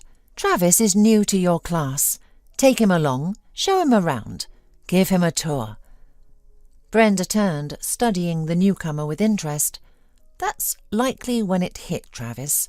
The once sociable boy became tongue-tied. His brain turned to mush, his limbs to cotton, and when Brenda smiled, openly and sincerely, he nearly had heart failure. Travis ended up sharing a desk with the class president, much to the other boys' displeasure. Brenda was known to receive the most Valentine's cards, yet remained down to earth. She was a good student, struggling only with algebra. Brenda was most passionate about school activities, participating in competitions, plays and concerts. This probably explained her quick rapport with Mrs. Doe. But interaction with the teacher's son proved challenging. Travis criticised himself for his behaviour, but couldn't help it. His brain ceased functioning around Brenda, along with every other organ. His lungs forgot to breathe, his heart lost rhythm, and his palms embarrassingly sweated. Now Brenda reached for a pencil that rolled between their chairs. They both leaned forward and bumped heads. She laughed, rubbing her forehead. Travis blushed, but retrieved the runaway pencil. "Thanks," Brenda nodded, then touched his forehead. "Are you feeling all right, Travis? Your face is red. They say flu's going around." "Give him a kiss into his tiny brain, Brenda," called Paul, watching jealously from the back. "If I must, I'll kiss you," Brenda grumbled, rolling her eyes. She withdrew her hand and stopped questioning Travis, busying herself with her bag. Travis noticed her ears turning pink. "Why not care about me, Mother Teresa? He split my lip. You should kiss me instead," Paul persisted. "No way," she hummed, tossing her long hair back. "You earned that." Brenda's honey-red hair was thick and beautiful. Travis had never noticed it quite like this before. Her eyes were tea-brown with darker flecks, like leaves swirling in a cup. Brenda and Paul continued trading barbs until the biology teacher entered. The students settled into their seats. "Quiet down, everyone. I know New Year's is approaching, but let's focus. We have a fascinating topic today, the basics of genetics," said the teacher. After the lesson, Paul, going out into the corridor for a break, pushed Travis with his shoulder and muttered in his ear, "Don't get too excited. Brenda is coddling you like a beaten puppy. Don't count on more than that. She was always too kind." Travis, not intending to waste his vocabulary on the bully, explained himself by gestures, showing Paul his middle finger. "Travis, what is this?" the teacher gasped, noticing the obscene gesture. "Nothing bad, miss," the boy found himself quickly. "The thing is that in Japan, the middle finger is not an insult, but a brotherly gesture. In the context of Japanese Sign Language, it means older brother. Paul has become like a brother to me. I wouldn't be surprised if we had been separated at the maternity hospital. He's such a warm-hearted and nice guy." There was laughter in the class. Paul turned green and pretended to vomit. "I'm certainly glad you have such feelings, boys, but remember, we're not in Japan." Karen Evans hummed, shaking her head and leaving the classroom. Travis hummed, and then he was clapped on the shoulder. Not hard, but in a friendly way. "Funny," Sam praised him with a smile. "I should take your story into account." Travis was surprised because usually Sam did not communicate with him. It appears that Brenda was right. The guys will get used to him. Later, Sam came again, asked to teach him to play the guitar. "I heard you play in the music hall. I would like to impress a girl, Jenny Harper." He was embarrassed. "Will you help me?" "No problem," Travis smiled. Travis's mood became a little better. After all, Brenda took care of him, and the guys began to thaw. Even the clash with Paul was no longer making him angry. However, the cherry on the cake was the appearance of Brenda in the rehearsal room. And why didn't he think that she would definitely want to participate in the play? What an idiot! He should have agreed to his mother's request. Travis froze, not knowing what to do. Come out of hiding? Wouldn't it look strange? From the den, he could go out into the school corridor and then return to the assembly hall through the main entrance. Travis wanted to do so, but for some reason he froze, listening to the conversation between brother and sister. Yes, it was the younger brother Johnny that Brenda had brought with her to the rehearsal. Usually they walked home together, with Brenda always holding her younger brother's hand. Travis heard that the boy was only in the 1st grade. "Who are you going to play?" asked the child, sitting down in the audience chair. "Dorothy," answered Brenda. "It's the lead role." "Are you going to get a cake like last time? It was so delicious." The boy sighed dreamily. Brenda laughed. "No, they gave me a pie for winning a sports competition. Now I'm just going to play and please kids like you."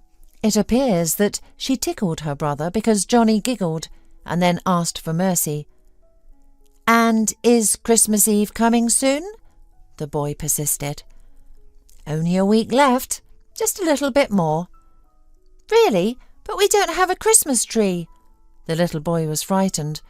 "And I haven't written a letter to Santa Claus. He won't know what I want." Brenda was silent for a moment. It was as if she were gathering her thoughts or even her strength. "Johnny, dear," she began in a strange tone, so unlike her usual cheerful talk. "We're not going to have a Christmas tree this year. We don't have a tree or ornaments for it." "What?" The 1st grader was frightened. "Brenda, but how could we? We used to have a Christmas tree. Why can't we decorate it?" Tears trembled in the boy's voice. Brenda sighed long. Travis, unable to bear it, got up from his peculiar recliner and went to the door to look through the crack. Brenda was squatting opposite her brother. He was sitting in an armchair, frowning at his sister. "Johnny, the Christmas tree was taken away from us. There's no money for a new one. They cost as much as an airplane wing, honestly, and the toys cost even more." "Who stole our Christmas tree? The Grinch?" the child wondered. Brenda smiled weakly, shook her head. "Alas, but no. Johnny, you don't need to think about it.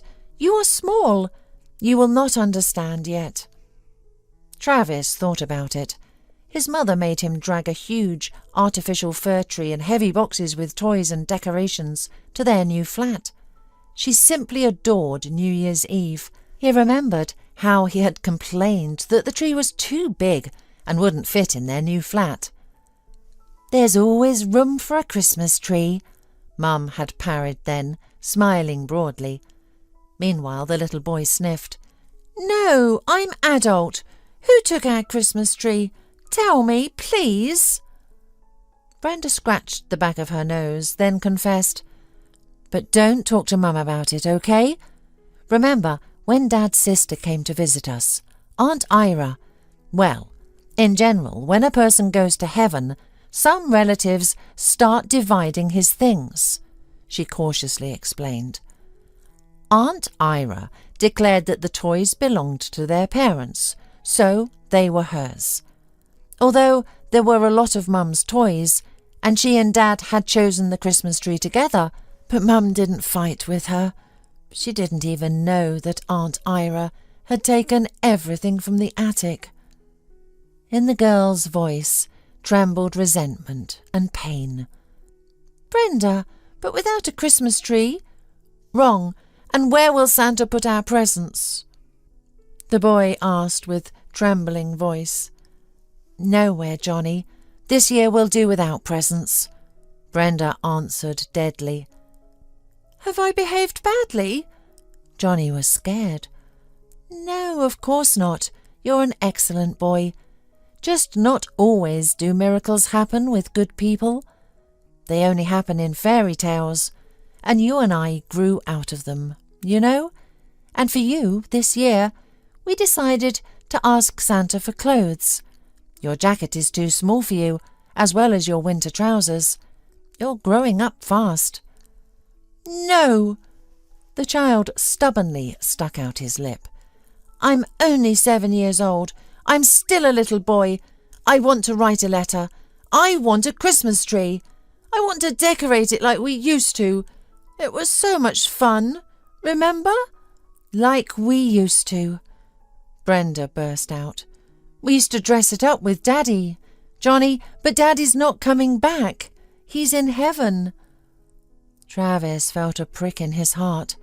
He and Mum would have their first New Year's Eve without their father. However, their dad turned out to be a bad man. And what happened to Brenda's family? "Daddy looks down on us from the sky," the little boy frowned.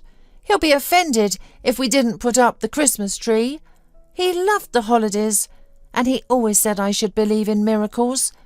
If you believe in them, they will happen, and if you don't believe, nothing good will happen." Brenda got to her feet, pacing back and forth. Travis froze. He had never seen her like this. The girl had always seemed eternally cheerful, kind, responsive, never nervous or worried. But now her face was unrecognizable. Her brown eyes brimmed with emotions, resentment, anger, pain. They all poured out suddenly, as if Brenda's fuses had blown. "Listen, Johnny, enough! Stop believing in fairy tales. Just don't expect the presents you want under the tree this year. We don't have the money for that. We've got enough problems as it is. Can't you see Grandma's sick? Mum's worried about her, and she's working too hard. Her boss is a complete fool. We're still in debt. I wanted to help, to get a part-time job. She won't even hear of it. She keeps saying that my job is to study and help with you." She finished the tirade and, hearing a stifled sob, shuddered. Her face softened and the girl knelt before her brother, taking his hands in hers. "Johnny, please forgive me. I didn't mean to upset you. It's just, well, I'm sorry, okay? We'll work something out, right?" She hugged the boy comfortingly. "Maybe I'll ask the guys and we can find a little Christmas tree, and we'll make the decorations ourselves. What do you think? It'll be even better." "Will there be presents underneath it?" the boy asked, still holding out hope for magic. Brenda gulped. She looked into the child's wet eyes. He, too, was red-haired and brown-eyed, like his sister. Brenda ruffled his hair. "Something will turn up. After all, you're such a good boy," she said, hiding the pain behind a smile. The boy brightened. His sister wiped the tears from his face with her palms. At that moment the door opened again, and 3 teachers entered the hall. Behind them the schoolchildren followed, dragging boxes with unknown contents. "Oh, the protagonist is already here," Helen exclaimed when she saw Brenda. "Well, we'd better wait for Santa Claus." "You know, Helen, I can't understand," muttered the math teacher, sitting down in the empty chair. "How did you persuade our Bill Neville to play Santa Claus? He can't stand it." "I just asked and he agreed," Helen shrugged. The math teacher clucked her tongue. "You just asked? I can't believe it. I've been asking him to fix the shelf in the classroom for 3 years, but he has no time, and he's never been in a play." Don't listen to her, she's jealous, giggled the physics teacher. Our Bill is an enviable bachelor. There aren't many of them in our women's collective. You can see that he likes you. Helen was embarrassed. Travis was too. He liked the gym teacher, though he was too pushy, calling him all the time to competitions. But Travis didn't even know that Mr. Neville had a soft spot for his mum. No, too many secrets he had learned sitting in this den. Travis slipped out through the second door and then entered the main hall properly. His mother, seeing him, brightened. "Have you changed your mind? Please say yes. We don't have enough male characters." "Indeed. Why would that be?" Travis snorted. "After all, everyone dreams of being Toto or Cowardly Lion, right?" Just then, the future Dorothy appeared next to Travis's mum. The girl smiled welcomingly. Travis tried to fix traces of former sadness in her face, but in vain. She skillfully concealed them. "Come on, Travis, you'll make a fine tin man," she said. "Because I have no heart? Well, thank you for not making me the brainless scarecrow." Travis grinned crookedly, feeling his defences cracking. "No," the girl laughed. "You've read the book, haven't you? The Tin Man, on the contrary, had the biggest and most sensitive heart. I always liked him best." And Travis gave in. He was completely won over. His mum was almost jumping with happiness. The role of Toto, who was also unoccupied and didn't have many lines, was given to Johnny. The boy was very proud of his new role. He did his best, barking especially amusingly and sonorously. The rehearsal went well. Then Travis helped his mum gather their things and said he would wait for her outside. He went to the changing room. There, before he could put on his jacket, he heard Brenda and her brother again. "Brenda, I think I lost my mittens." Something fell with a thud in the far corner. Brenda must have dropped her bag. "Honey, are you going to cry? You can't cry, it's freezing outside." Travis moved toward the exit with a last glance over his shoulder. Brenda, kneeling and not minding the dirty floor, stood before her brother. She pulled her white fluffy mittens over his little hands. "They're for girls," Johnny sighed gloomily. "Don't be silly. White is the right colour for everyone. Besides, the cold won't know whose fingers they are, a boy's or a girl's. Oh, come on, put them on." "What about you? It's very freezing." The boy was indignant. "I'm all right. I'm older." Brenda waved him away, pulling her hood over her head. Travis waited for Brenda and her brother at the school gate. In his pocket he clutched his gloves, feeling excited. As soon as Brenda reached them, he quickly approached, not giving himself a chance to change his mind. "Brenda," he called out to her. She turned around and smiled. "Are you still here? Are you waiting for your mum?" Travis nodded and took a pair of black gloves out of his pocket. "Here, it's cold today. I'm sorry I was in the changing room too," he said, averting his gaze. Brenda blinked in confusion. She didn't immediately see the gloves in the boy's hands, first noticing his battered knuckles. Travis looked cautiously in her direction, watching snowflakes fall on her shoulders and the hair that had escaped her hood. Brenda's cheeks flushed with a blush that had nothing to do with the cold. "Beautiful," said the Travis's heart once more. "Come on, take them," he smiled, suddenly calm rather than his usual nervous self. "What about you?" "My hands are warm," grinned Travis. "Brenda, I'll put them on you if you refuse." The girl laughed softly and put on the gloves with tenderness in her eyes. They were too big. Brenda playfully clenched and unclenched her fingers. "Thank you, they're warm." She looked into Travis's eyes. "I was right, telling you that Tin Man had a huge heart." Travis really wanted to ask what had happened in her family. More than that, though, He wanted to help her. He wished Brenda would always smile genuinely, not hide behind a mask. "Travis, there you are. Mr. Neville decided to give us a lift. Isn't it great?" The boy's mother came out of the gate, followed by the gym teacher. Travis glanced at the man, who was smiling broadly and genuinely. "Great," he drawled. "I need to gather more teachers around me, so I can become the favourite of my classmates faster. Maybe we should bring a math teacher." "Travis!" Helen shook her head. Brenda snorted with laughter. "Brenda, do you want a lift?" Mr. Neville offered. "No, we live close by, and I promised my brother I'd make a snowman. Now I can because I have gloves," said the girl cheerfully. "See you tomorrow, Travis." Travis slyly winked her goodbye, shoving his hands in his jacket pockets.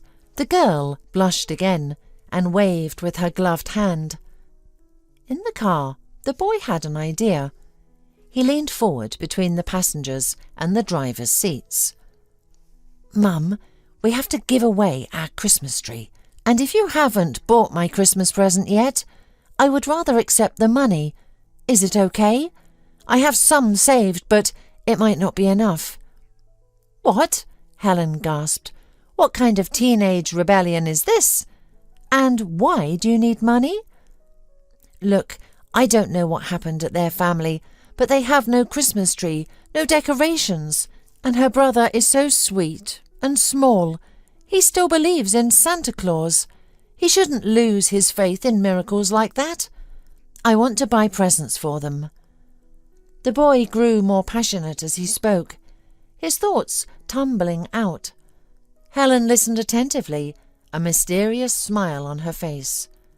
"Travis, have you fallen in love?" she asked when the schoolboy finished his speech. "Mum, I just want to help her." Travis blushed deeply, sinking back into his seat. The gym instructor cleared his throat and joined the conversation. "Last year their father fell ill. He lost his battle with cancer quickly." Bill sighed, watching the road. "I don't know much, but I heard the relatives caused chaos at the funeral with their demands. Instead of remembering the deceased, they started fighting over property. Their aunt showed up, claiming their parents had always loved her more, that she deserved everything because of that. She took whatever wasn't nailed down. Zoe, their mother, was too devastated to fight back.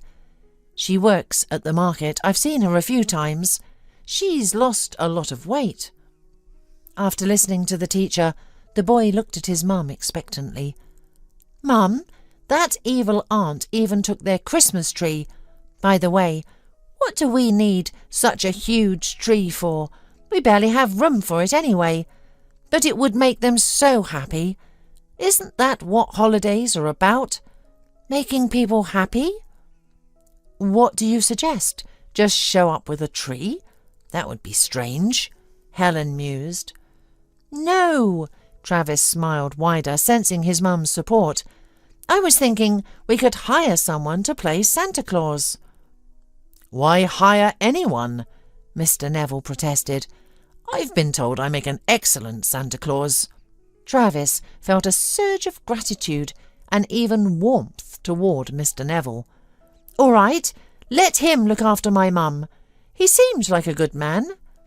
"You know, I could be the snow maiden," Mum said excitedly. "And we'll make you, Travis, a reindeer," joked the gym teacher, glancing at the boy in the rear-view mirror.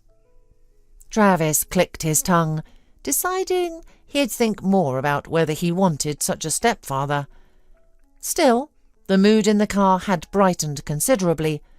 Bill Neville was even invited for tea, since he was now part of their holiday mission. From then on, Travis could hardly wait for the Christmas Eve. Mr. Neville found Zoe at the market and said about the planned surprise. He later said the woman couldn't hold back her tears when she heard their plan. School Christmas celebrations got a standing ovation, with Brenda shining especially bright. Before leaving school, Travis approached little Toto and shaking his hand asked, "What would you ask Santa Claus for?" The boy thought for a moment, then raised his innocent eyes at Travis. "I wrote him a letter. We all wrote them in class. Only I didn't send it, and I didn't let Brenda check it for mistakes, or she'd get upset." "Can you give it to me? I'll check it and send it," Travis offered. The high school student in his Tin Man costume inspired trust in the boy. He took the letter from his school notebook. "Here." Travis tucked the paper in his pocket and patted the boy's head. "Merry Christmas and Happy New Year to you. I'll make sure your letter gets delivered. But it's our secret, okay?" The little boy beamed and nodded. And so Christmas Eve came. While the world slept, a miracle visited Johnny's flat. It didn't come through the window or down the chimney, but through a carefully opened, quietly creaking door. "Brenda!" squealed Johnny, jumping on his sister's bed. "My God, Johnny, what time is it? What are you doing up so early?" The girl startled awake. "Brenda!" The boy started bouncing on the mattress. "It's Christmas today, and a miracle has happened. You said there would be no Christmas tree, but there is. A huge one. It's full of ornaments, balls, toy animals, candy, even cars." "Are you sick or what?" the girl mumbled sadly. They had a Christmas tree, but a poor one, just a few branches Brenda had brought inside and clustered together, decorated with homemade toys. "Let's go! Get up! Come on, I'll show you!" The child hooted excitedly, grabbing his sister's limp arm and pulling her from under the blanket. "Where are you dragging me?" muttered the girl, her bare feet slapping on the cold floor. As she reached the living room, she was shocked. Her sleep-swollen eyes widened. There stood the Christmas tree, beautiful and colourful. "There are presents here," Johnny announced. He ran to the tree and touched the toys carefully, as if afraid they might disappear, then stepped back to admire it again. "I didn't open the presents. Mummy said to wait for you," the boy told her. Brenda, blinking, shifted her gaze to her mother and grandmother. They were both already dressed at this hour, dressed up even. Grandma had put on her best scarf, as if renewed with strength, and Mum had even applied lipstick. Miracles indeed. The women smiled as they watched the children. "Mum, but how? From where?" Brenda whispered, unable to believe her eyes. Zoe smiled slyly. How long had it been since she had smiled like that? After losing her husband, she had always been tired, and now it was as if her strength had returned to her, or perhaps a belief in miracles. "Can we switch on the lights?" Johnny asked, jumping up and down beside the Christmas tree. "No," Mum smiled mysteriously. "Only Santa Claus can do that." And then, as if obeying her voice, came a knock at the door. Not a ring, but a knock. Boom, boom, boom. "Johnny, run, open up." Zoe clapped her hands. "Who could that be?" Brenda staggered back into the corridor in shock, then followed her brother. Johnny had already grabbed the doorknob and pulled it down, letting in the cold air. "Well, hello, hello," Santa Claus said, leaning on his staff and dragging in a sack of presents. "Do the boy Johnny and the girl Brenda live here?" Brenda covered her mouth with her palms. She didn't know whether to cry or laugh. She recognized the PE teacher immediately, though naive Johnny clearly saw him as a real wizard. Next to Mr. Neville stood the Snow Maiden, their lovely, sweet-looking music teacher. How pretty she was in her blue coat. And then Travis entered the flat. He was smiling, embarrassed but genuinely happy, wearing funny antlers on his head. Travis met his classmate's gaze and winked at her again. Brenda felt hundreds of butterflies flutter in her stomach. The festive morning at their house turned out magical. And what extraordinary presents Santa Claus delivered from his sack. "Ah, I got your letter, Johnny," said the man. "Snow Maiden, read us his wish list." The music teacher took out a piece of paper and read what Johnny wanted for Christmas. "Dear Santa, I love you very much and I am waiting for you. Please make my family happy. Bring Grandma a beautiful dressing gown because she has an old one. Perfume for Mum. She loves perfume. And for my sister Brenda, a beautiful princess dress. And you can give me nothing," the boy had written. While Helen read and Johnny's family fought back tears, Travis and Santa Claus were already distributing presents. In the bag were a dressing gown, perfume, and even a dress and cosmetics for Brenda. "Well, Johnny, for you, with such a kind heart, we chose presents ourselves," Santa Claus told the delighted boy, nodding toward the tree. "They're all yours." Johnny received a railway set with a cool train, a teddy bear dressed as a footballer, because Johnny dreamed of playing football, a new ball and new gloves. When it was time to bid farewell, Johnny hugged Santa Claus and Snow Maiden. Travis, as a reindeer, got a child's hug too. While Johnny was distracted by presents, Zoe quietly asked her guests, "Will you come to celebrate with us? We'll set the table. It's the least I can do to repay your kindness." "No repayment needed, but we'd love to spend the holiday together," smiled Helen. "I'll bring treats too." Bill nodded, giving the woman a tender look. All the guests left. Brenda, forgetting she was still in her pyjamas and barefoot, rushed after Travis to the stairwell. Her bare heels felt cold on the entryway floor. "Travis!" she called out. The boy turned back to her floor. "Why did you run out? You'll catch a cold," she scolded gently. Brenda stood on tiptoes, her heart pounding, and kissed him on the cheek. "Thank you," she breathed. "Thank you so much." Travis touched the spot where the frog band-aid had once been and where now the girl's kiss burned. "And they say dreams don't come true." He smiled. "Merry Christmas and Happy New Year, Brenda." They all spent New Year's Eve together. Families who might have faced a difficult and sad holiday instead cheered and rejoiced at the coming year. Now they all believed in miracles and that only joy awaited them. And then every year that followed was happy. Bill Neville and Helen Doe married. He became a wonderful stepfather to Travis. Soon the couple had a daughter, whom Travis adored. Zoe too found happiness, though it took time. Johnny played football and kept his belief in miracles. And Travis and Brenda carried their tender, fragile first love feeling through the years, protecting it all their lives and meeting every Christmas together. Now Brenda knew with certainty that magic was real. Except wizards aren't the heroes of fairy tales.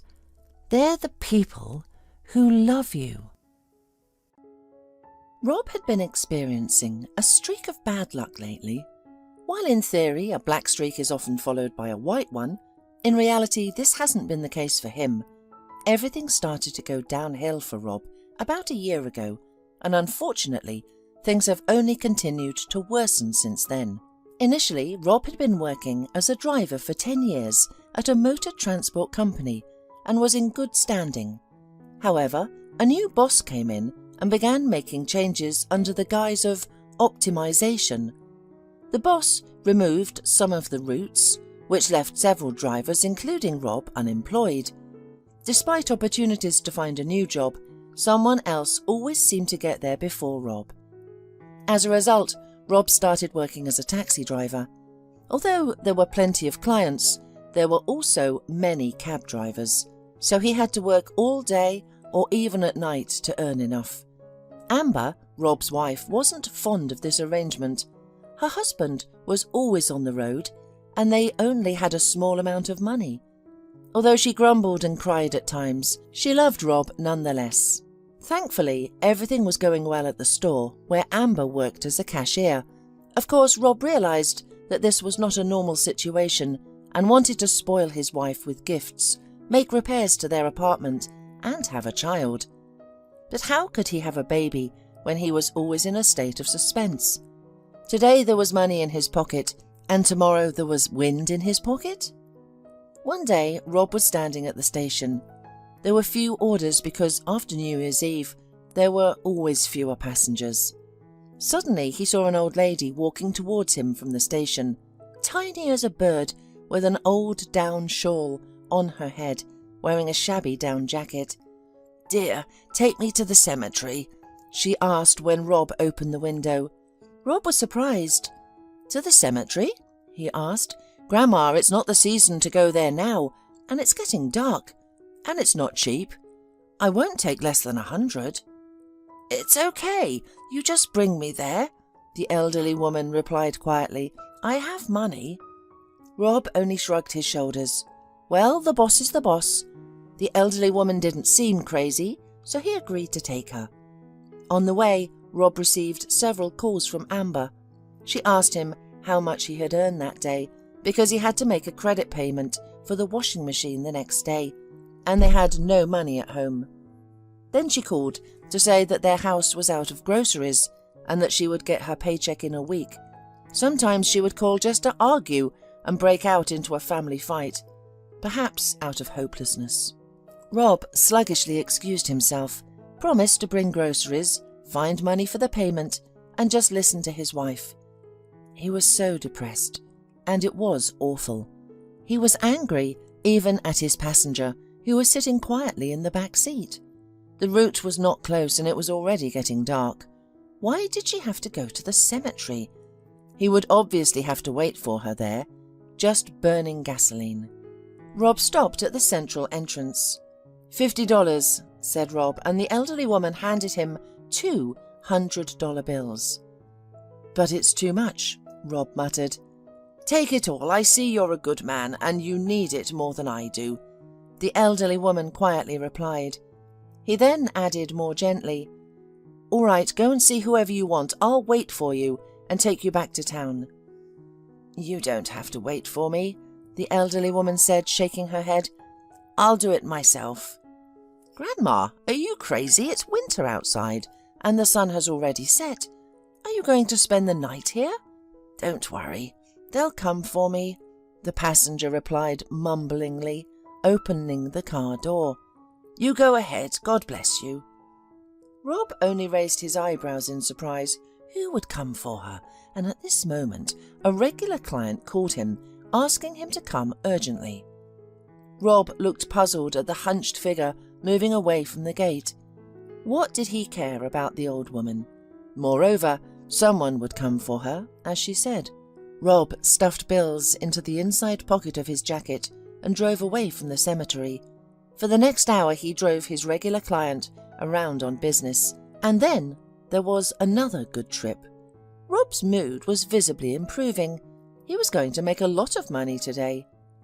When he was finally free, he took out the money to count it, and then he was struck by an electric shock. The bills from the old lady seemed strange to him. How did he not notice it at first? Apparently he was on edge. That's why he was distracted. Rob took a closer look and swore in fury. The old woman had deceived him. It was not real banknotes, but souvenir joke ones. The old hag. She played a trick on him, and he was worried about her and how she'd be in the cemetery on a frosty winter evening. What a fool he was. But no, he wouldn't let it go. Rob decided to go to the cemetery.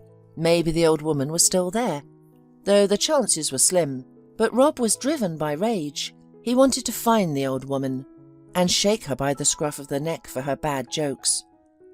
He was at the cemetery when it got dark. His emotions had subsided a little, and Rob only shook his head. Why had he come here? The woman had obviously already left, just as she had said. Rob was about to drive back, and then, not far behind the fence, in the light of the moon near the cross, he noticed some movement. Goosebumps involuntarily ran down his back, but most fantastic assumptions suddenly appeared in his head, and he remembered his childhood fears. What if this elderly woman was a ghost? A dead woman? After all, he had heard so many stories in his life when dead people came into contact with living people and then returned to their graveyard. Rob shook his head, as if chasing away all his fears. What did he think up? Was he, a grown man, afraid of some scary stories? Of course not. She probably just didn't know what real money looked like and got confused. Or even worse, she was crazy and had just come to sit on the graves of her relatives, and if she froze, he would unwittingly be responsible for her death because he had brought her. These arguments seemed convincing to Rob. He got out of the car and headed resolutely towards the cemetery. It was night. Silence and murky moonlight glided along the only cleared path. Rob walked, gazing into the darkness, to the place where he had seen some shadow 5 minutes ago. The man stopped in indecision. Footprints were separated from the path, buried in a deep snowdrift. Apparently, the elderly woman had passed through here. But where is she? Damn it! Rob cursed quietly. Where did she go? If I find her, I don't know what I'll do with her because of all my worries. Suddenly, the cloud that covered the edge of the moon sailed farther across the dark sky, and the cemetery was flooded with yellow light. And then Rob saw the elderly woman. She was sitting 50 meters away, covered with snow, pressed against some monument. "Hey, Mum!" Rob shouted at her. "Are you alive there?" Hearing a human voice, the elderly woman shuddered and turned around. Squinting blindly, she tried to see who was calling her, but the frost was already doing its work, and therefore her lips did not obey. Her hands and feet froze. The old woman was freezing. "Have you completely frozen to death out there?" Rob got angry and climbed into the snowdrift. The snow was more than knee-deep. Rob reached the old woman and touched her shoulder. The old woman looked at him and tried to say something, but her lips only moved soundlessly. Rob felt no anger towards the old woman for her deception. He even felt sorry for the poor woman. What could have happened to her that she decided to freeze in the cemetery? Rob examined the inscription on the monument closely. It was the burial site of a woman about 40 years old, perhaps a relative of hers, or even her daughter, Rob thought. "I'm sorry, but you're not going to the grave for nothing. You still owe me," Rob said, before picking her up and dragging her across the snowdrift to the path. The elderly woman didn't speak, but shook, and tears streamed down her face. In the car, Rob poured some hot tea from a thermos and gave her a drink himself. After about 5 minutes, the woman felt a little better. "Why did you come here?" she whispered. "I've told you not to." "Are you kidding?" Rob grinned. "First of all, I couldn't get it out of my head that I left an old woman in the cold at the cemetery. And secondly, you deceived me." "Yes, I'm sorry," she replied quietly. "No one was going to come for me, and I decided to stay here next to my daughter." "You mean to freeze?" Rob clarified sharply. The elderly woman lowered her eyes and nodded. "What happened in your life that made you decide to do something like that?" Rob whistled in surprise. "But no, by deceit, I meant something else. You deceived me in another way. You gave me fake money." "What fake money?" gasped the elderly lady. "It can't be. The director himself gave it to me.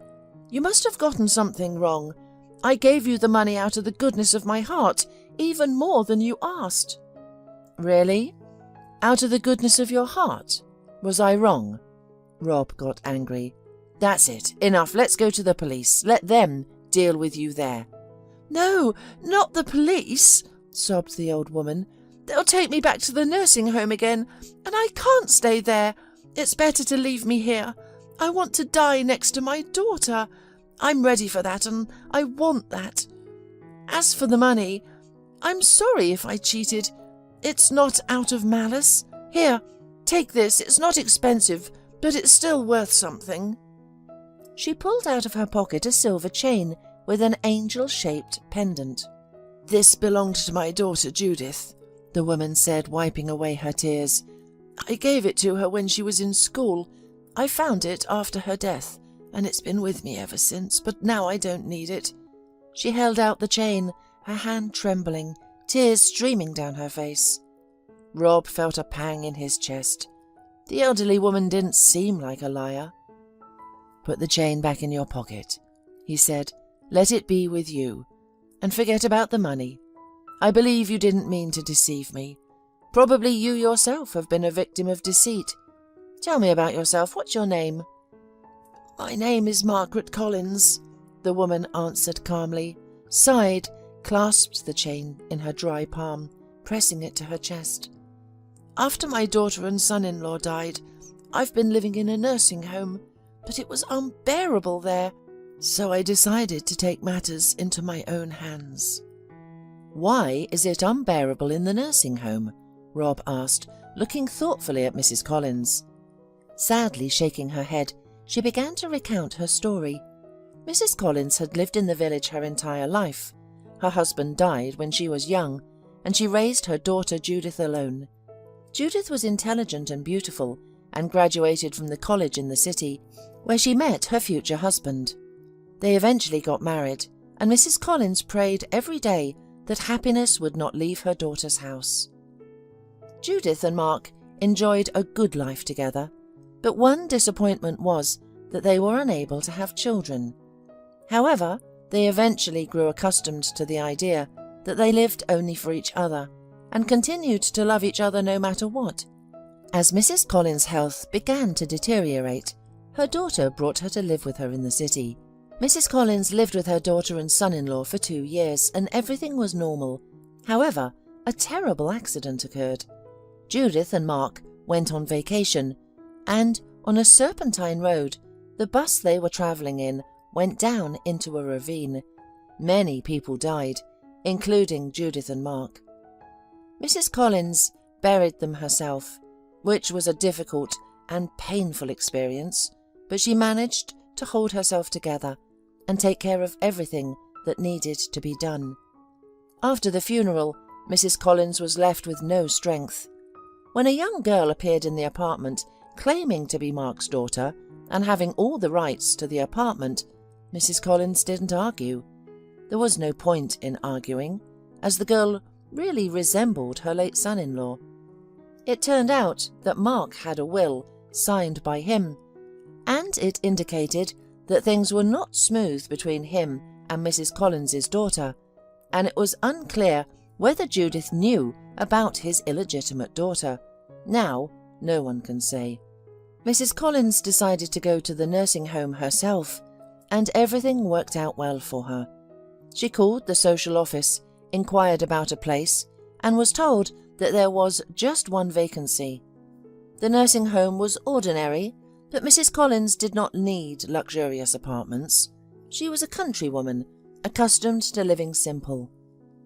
Mrs. Collins would have gone to the village, but she had sold her house, and her daughter and son-in-law did not have enough money for a new car. That was why her only option was to go to the nursing house. However, soon Mrs. Collins realized that the nursing home was called a house of mercy only on paper. In reality, it was like a very ordinary prison. The residents were let out for walks strictly on schedule, fed poorly, and given only the cheapest medicines. Additionally, 75% of their pensions were taken to cover living costs. The elderly people did not ask where the money went, as they were afraid of the director, who acted like a dictator. Rumours circulated that the director used to be a chief in the prison system and ran the nursing home like a prison. Mrs. Collins found it hard to adapt to life in the nursing home, and she regretted agreeing to go there.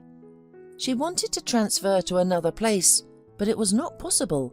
When the director, Mr. Benneth, found out about her desire to transfer, he looked at her in a way that made the elderly woman sit down in fear. And then the director suddenly began to wonder how much money the tenants had saved from the 25% of their pension they had given him.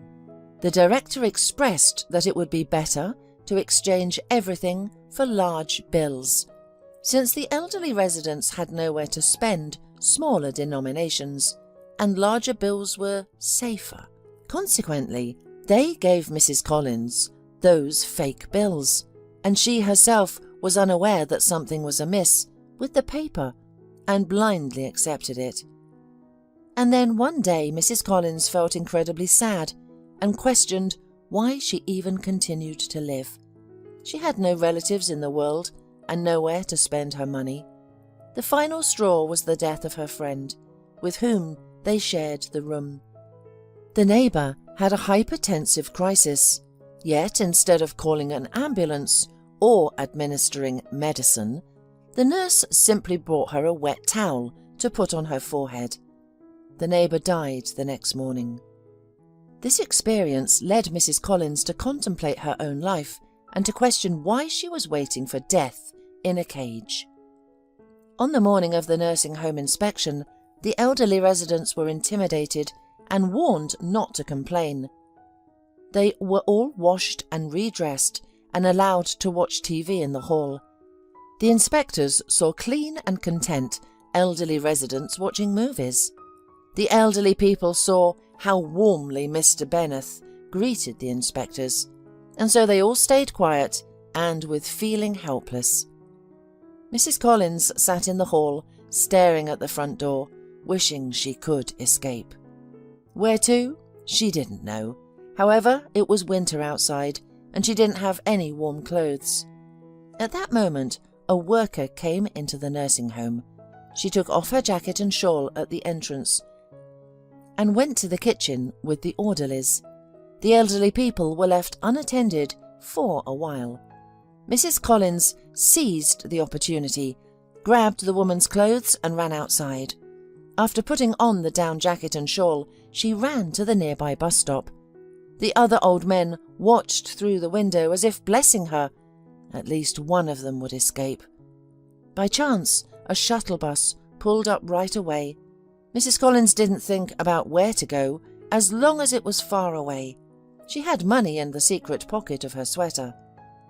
She paid the fare and left for the train station. Mrs. Collins didn't know whether they were looking for her or not.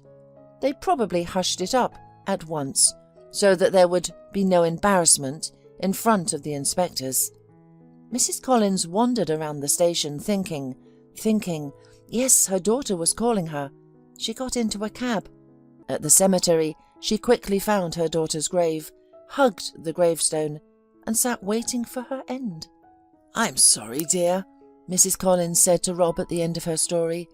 "I gave you the money out of the goodness of my heart, and I didn't know that they were fake." "I've already understood," Rob replied sullenly, thinking about what he had heard. What should he do now? Of course he should go to the police, but until they sort it out, they'll send the elderly woman back to the nursing home. What if they punish her for running away? "All right, darling, forgive me if you can," Mrs. Collins said quietly. "I'll go now." "Where to?" Rob was surprised. "Back to my daughter." "Oh, don't be silly," Rob exclaimed and locked the doors. "Do you want to freeze?" "Okay, but then I'll blame myself for the death of a woman for the rest of my life. That's not fair to me. Okay, it's decided. You're coming with me." "Where to?" Mrs. Collins mumbled in fear. "To my house.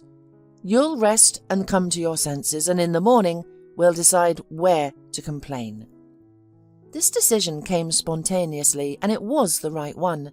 Let Mrs. Collins spend the night at his place, and in the morning we'd have to call the police, but he won't let her go anywhere until she's placed in a proper nursing home. Son, how will your wife react to this? The elderly woman was confused when she heard Rob's suggestion. I don't think she needs a stranger's grandmother in the house. She'll react normally. She'll react normally. Rob waved her away. She sometimes likes to quarrel, of course, but she gets over it quickly. Amber will understand. It should be said that Amber saw her husband with Mrs. Collins. She was speechless, but Rob took her to the kitchen and explained the situation. So you want her to live with us? Amber was indignant. Just for a little while, until the police sort it out. Well, I felt sorry for the old woman. Amber grinned and thought, well, let her spend the night and then we'll see. Mrs. Collins was standing in the hallway, realizing that she was not welcome here either. Meanwhile, Amber looked out of the kitchen. Take off your outer clothes. Let's drink tea, she called to the elderly woman. Mrs. Collins hesitantly took off her jacket and shawl, and then Amber gasped. Mrs. Collins? Is that you? Don't you recognize me? It's Amber, Amber Gibson. Are you Helen and Ben's daughter? From our village? Well, yes, Amber nodded, and then it was Rob's turn to be speechless and not understand anything, while the women embraced. It turned out that Mrs. Collins was from the same village as his wife. The elderly woman lived next door to Amber's parents. So now the ice has finally melted in communication. Amber warmly accepted Mrs. Collins, fed her, gave her a drink, helped her bathe, and then put the elderly woman to bed in the living room. And then she called her parents in the village. When they found out what their poor neighbour had been through, they immediately asked Rob to take her to them. Even though Mrs. Collins's house had long had other owners, there were several strong empty houses in the village. The whole village would help her settle down by summer. Meanwhile, she would stay with them. No nursing homes. In the morning, Amber told the elderly woman about her parents' offer. Mrs. Collins thought about it and agreed. Rob took her to the village, but before they went to the police, where Mrs. Collins told them in detail about what was going on in the nursing home. Sometime later, a large-scale prosecutor's audit of the nursing home began. Many violations and crimes were revealed. The investigation also managed to prove that the director was involved in cheating old people. He was jailed for a decent term, and in general, the staff of the nursing home was changed. Now the elderly people lived decently there. There is no trace of their past fears. But Mrs. Collins won't go back there anyway. She's fine in her native village. And Rob's black streak was finally over. One day, he gave a ride to a man who turned out to be a big shot. Mr. Garrison liked Rob's driving and behaviour on the road, and he offered him a job as a personal driver. And the salary was 3 times more than he earned at taxi. Of course, Rob accepted that offer. Everything in his life has improved, and he and Amber are living peacefully. They are waiting for a baby. Yes, indeed, the black streak in life passes. The main thing is not to be angry at this time, at the whole world, not to harden your heart, and then fate will definitely smile on you. Voila! Exclaimed Annie, winking at the camera lens. With this makeup, you can go both to a social gala or to the funeral of your ex. Annie laughed at her own black joke, then sent an air kiss to the camera and turned it off. After that, she sighed heavily, as if carrying the entire vault of heaven on her thin shoulders, like the mythological Atlas. Although, probably, even the Titan complained less about his life than Annie at this moment. Annie picked up her phone and opened her latest video, scrolling through the comments. With each word, sentence or emoji she read or saw, her mood dropped and her eyebrows drew together at the bridge of her nose. What ungrateful people, she raged, blocking the smartphone and throwing it on the table. She leaned back in the pink chair, and stared at the neon-lit ceiling. Annie Cargill, known on the World Wide Web as Annie OK, was a top beauty blogger. She had everything she had never dreamed of before: money, fame, popularity, and several 100,000 subscribers. Advertising offers poured in on her like a cornucopia, which helped her pay for such a beautiful life. Her apartment was located in one of the elite complexes. Annie bought up brands and indulged in some of the sins like pride. She had also learned to lie, something she had never done before. Annie grew up in an orphanage at the age of 13 after losing her only guardian, her grandmother. Of course, no one was rushing to take a grown girl into the family, so she stayed under the care of the state until she came of age. After graduation, Annie went to study PR at college and met Nick. Soon he became her best friend and then her agent. The thing was that Annie discovered her talent for makeup when she was still in the orphanage. There she often painted the girls with dried mascara and a meagre set of shadows that smelled like latex gloves. But the girls were enamoured with their young makeup artist and couldn't tear themselves away from the mirror for long periods of time. During their third year of study at college, the teacher gave the students a course task. "I suggest you divide into groups of 2 or 3 people," said the teacher. "You should create an account on social media, and then you should start to publicize content and promote it." The students split into 2 camps.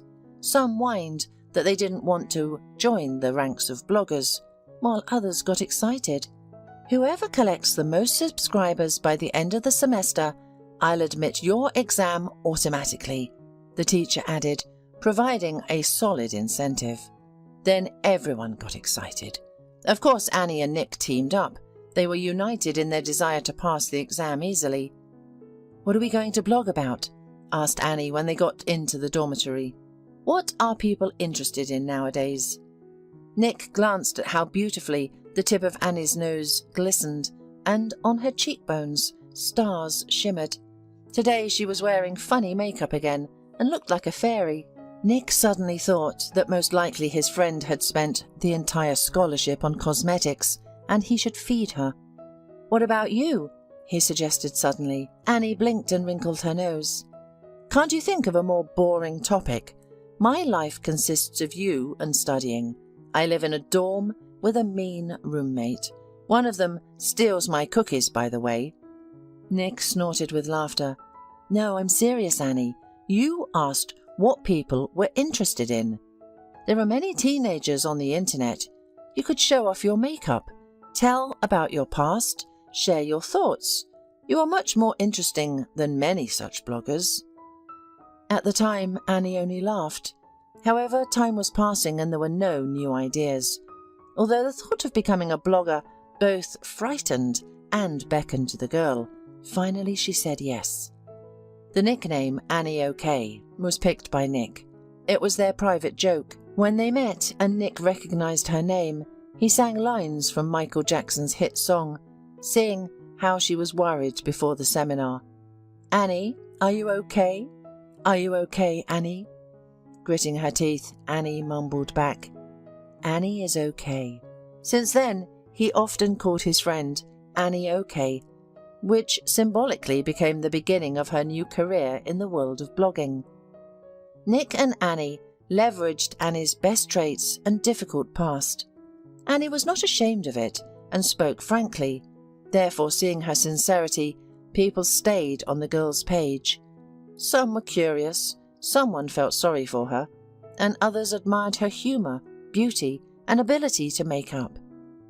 Nick helped Annie with everything from setting up lights and cameras to editing scripts and communicating with other bloggers to promote her. The result of their labour was an A on the exam, but they didn't stop there. That's when it all began. Annie rose to the top of fame. By the end of college, she had become a popular influencer and not the last person in the beauty world. Now, she didn't even buy cosmetics. They were sent free of charge by well-known brands, but only if she put on makeup with their product. As a result, Annie changed. She tasted the forbidden fruit, but not from the tree of knowledge, but from the tree of fame. She revelled in it and eventually crossed the line. Annie was recently involved in a scandal or two. Therefore, instead of admiring Annie's new pictures and videos, people discussed in the comments what a wretch she had become. I subscribed to Annie a long time ago when she joked a lot and talked about life in the orphanage. I learned makeup from her lessons. However, now I don't trust her. Unsubscribing, someone wrote in the comments. How fame changes people. Annie OK used to be the sweetest blogger, and now she's just like everyone else, another subscriber wrote. And such comments appeared with each passing day. Worse still, sponsors began to back out. Not all of them, of course. Some liked the black PR as well, but most of them withdrew their offers, not wanting to smear their reputation. The thing was that Annie, in a purse for big money, agreed to advertise a bad product, although Nick tried to talk her out of it. As a result, the cosmetics, which she carefully promoted, caused skin and health problems for her subscribers. One even ended up in hospital with chemical burns. To make matters worse, Annie's boyfriend Mark, also a blogger and athlete, publicly shamed her. He posted a video where she spoke badly about the subscribers who went to the hospital. Am I to blame for this? If they, like a herd of blind and stupid sheep, are ready to spend money on everything that bloggers advise, then I advise them to buy books and train their brains instead. And I didn't force them to buy those cosmetics. Annie said all this in her heart, on her emotions, because it was her first public scandal. And of course, she did not know that Mark filmed her on the phone and broadcast it. So the guy decided to declare their breakup and, as they say, catch the hype. Suddenly the phone rang. Annie saw Nick's name and pouted. Only do not read me morals again, please. She threw instead of, hello, yes, I admit you were right. Mark used me for the sake of hype, and it was a mistake to advertise cosmetics. Are you happy now? Nick snorted, and then to Annie's surprise, calmly asked, Annie, are you okay? Annie blinked and then sobbed. Annie is not okay at all. The girl was relieved by this short dialogue. It was as if she could briefly go back to a past where she wasn't such an evil idiot. Annie, I figured out how to whitewash your reputation, she informed her friend and agent. Annie sniffed and perked her ears. I'm all ears. There is an annual charity event at the Children's Hospital, and you have been invited to attend as an animator. Hospital? The blogger gasped. But there are sick people there. Well, that's the point of the existence of the hospitals, replied Nick sarcastically. Gather people in wards and then treating them. No, you don't get it, Annie said, wrinkling her nose in distaste as she looked at her manicure. I don't want to get any illness or rashes. How am I supposed to put on makeup afterward? And it's going to be difficult for me to act on camera, you know. When I see sick kids, it makes me squeamish. I've had it since the orphanage. I hate hospitals. I was sent there a couple of times. The nurses treated me and the other kids from the orphanage badly, like we shouldn't get used to the good life. And, by the way, some of the children come there with shingles. No, I can't go back there. Are you done? Nick yawned into the phone. Anyway, the event is this Sunday in the morning, so no clubs on Saturday. You'll be given a costume, and luckily, you've already learned how to smile falsely. Annie heard the irritation in Nick's voice that wasn't there before. Nick, what is wrong with you? She gasped. Are you asking me? Annie, it's me who should have this question to you. What's wrong? What's wrong with you, Annie? You know, I was on your side for a long time, but you really became different. Entirely different person. The guy exhaled nervously. Anyway, I'll be waiting for you at the hospital. Bye. Then he hung up the phone, and Annie stared blankly at the wall in front of her, thinking about her unpleasant situation. A couple of days later, on Sunday morning, Annie stood in the room where the medical staff usually rested and looked at her reflection with horror. "It's a complete nightmare," she grumbled, looking at the fairy costume. The outfit included a lettuce tutu skirt, a kind of shiny leotard taken from some gymnast, wings that dangled behind her back, and a magic wand with a star on the end. Annie thought sarcastically that the costume was 99% synthetic and another 1% shame. "Okay, Annie, okay. Pull yourself together," the blogger said, taking a deep breath and then smiling radiantly. Her lips trembled and the smile almost came off like a mask when she remembered Nick's words. "You've learned to smile falsely." The combative attitude nearly left Annie, but she picked herself and her wand up and walked out into the hospital corridor. The children were gathered in the playroom. Animators were already walking among them, a pirate, a panda, and a princess. The fairy slipped into the crowd and began posing for the cameras. She smiled at the children, rubbed their hair, and even hugged some of them, feeling a strange feeling. Annie didn't like it here. She felt bad. It was like she was looking into her past. Suddenly, among the clamouring, enthusiastic patients of the children's hospital, she noticed one girl with short hair and wearing old clothes. She sat on the sidelines, watching the festivities like a spectator, not wanting to participate. During the whole time, the girl never smiled or said a word. Annie squinted at the child, feeling vaguely uneasy, as the little girl looked at the fairy with a pensive gaze.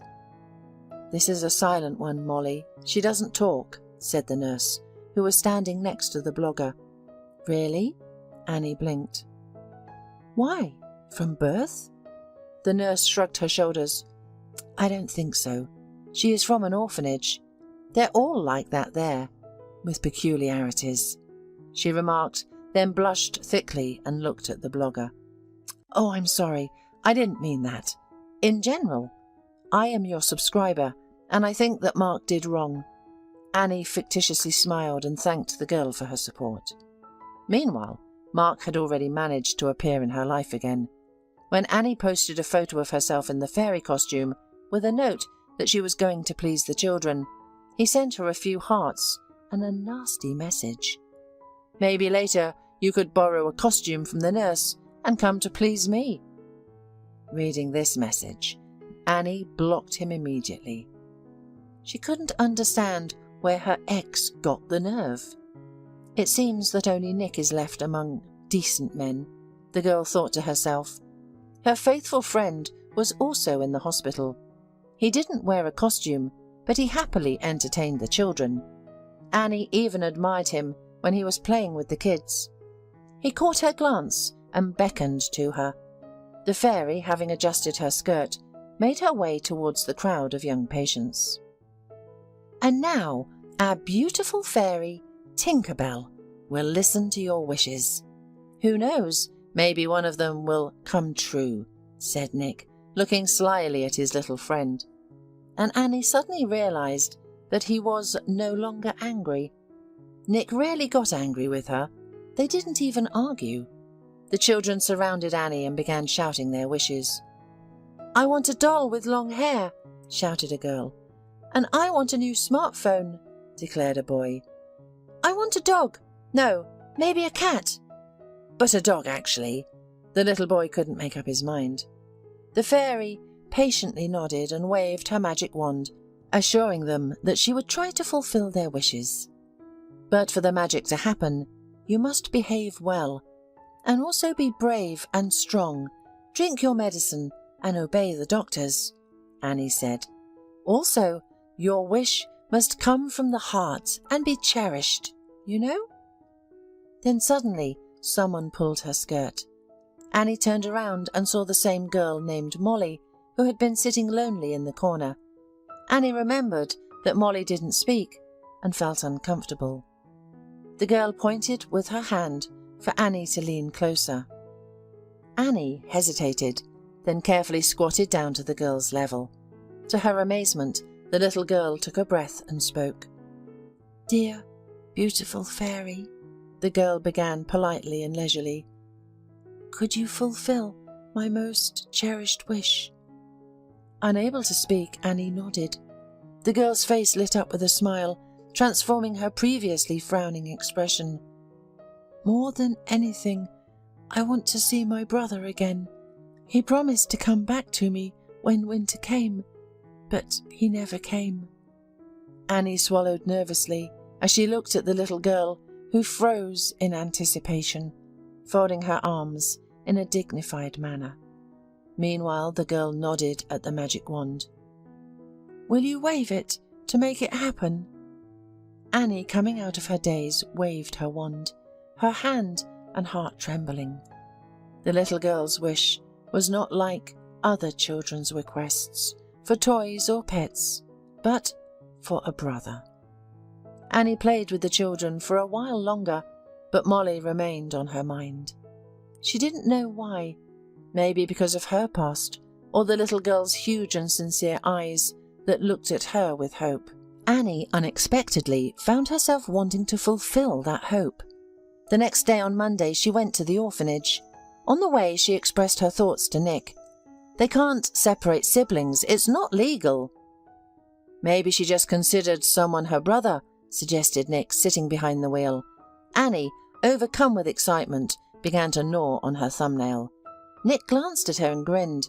"Old habits die hard." The girl blushed, embarrassed, and hid her hand in her pocket. "It's just nerves."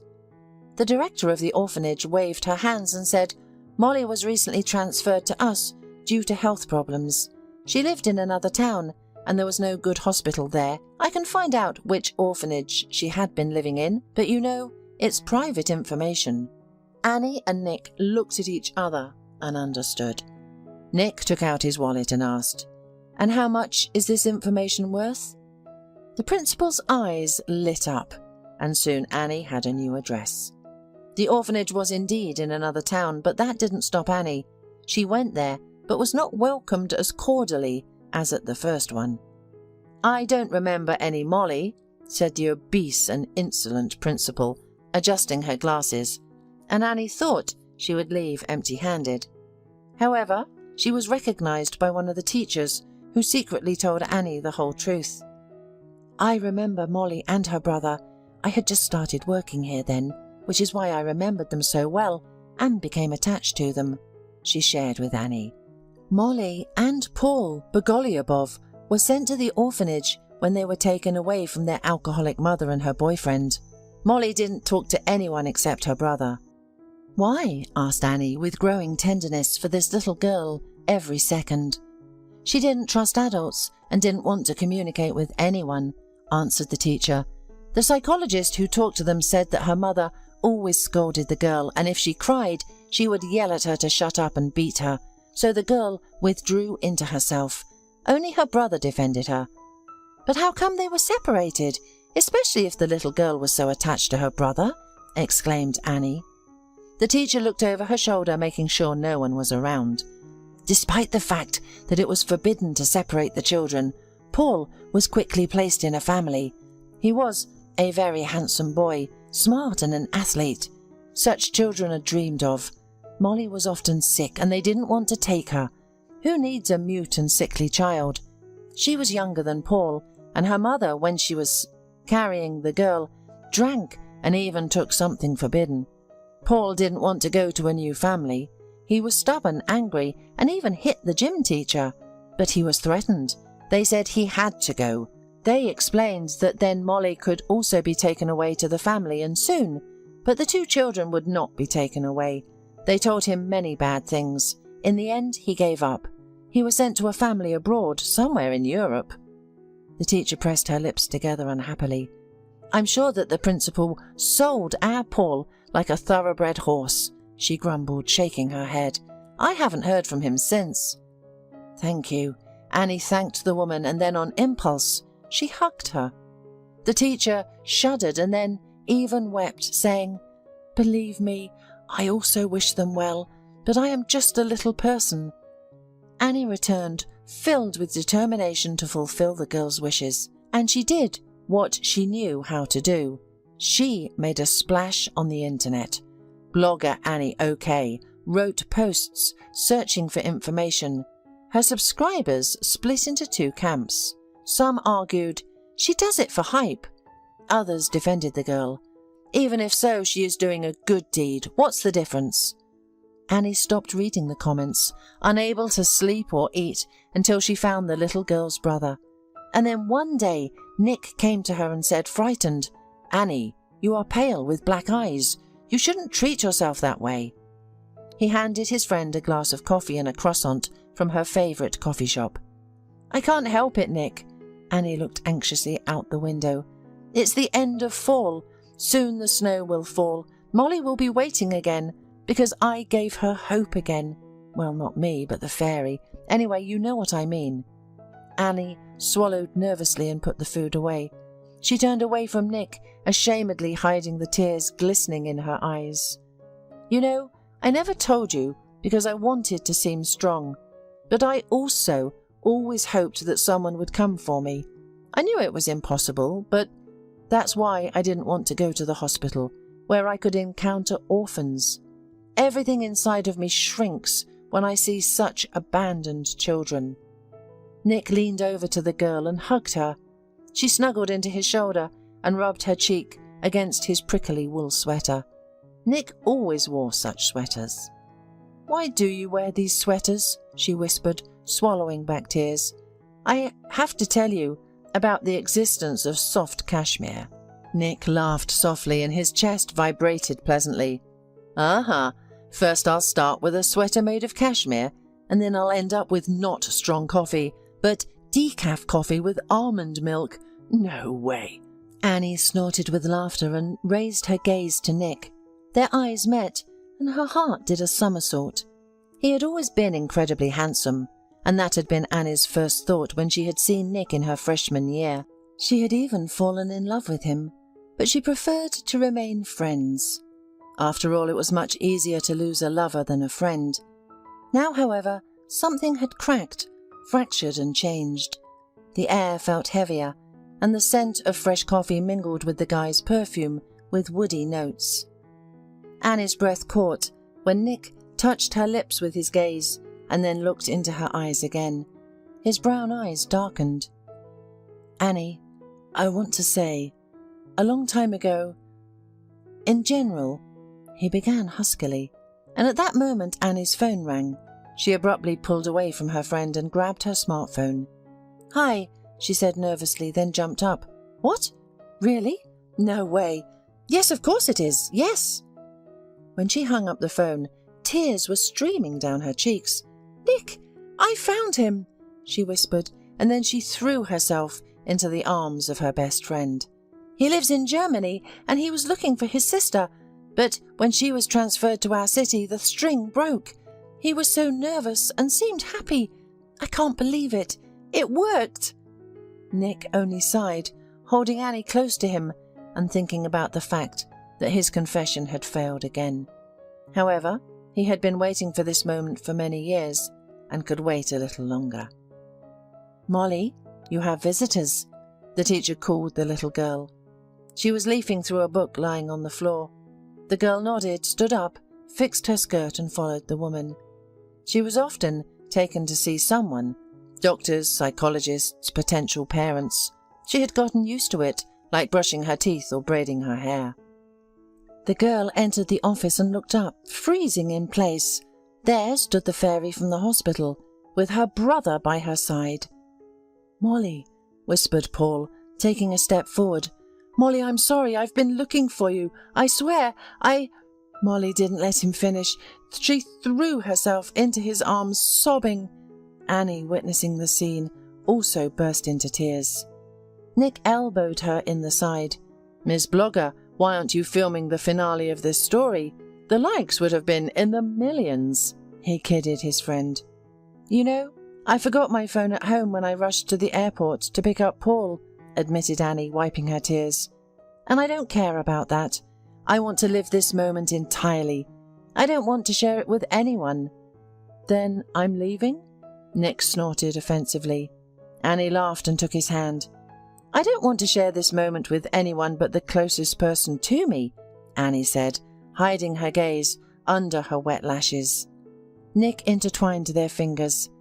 Annie looked at the brother and sister again, knowing that they had found each other and wouldn't lose each other now. Nick was of age and was going to take custody of his sister. At that moment, Annie remembered what real, sincere happiness was, and she was no longer going to trade it for the false glitter of the virtual world. She turned to the window. The first snow started falling. The rainy day was coming to an end, and Erica, a young female cab driver, was driving to her last order. She was already tired, her back ached, and her eyes hurt from the constant strain. But Erica was not discouraged, because her earnings for the day were decent.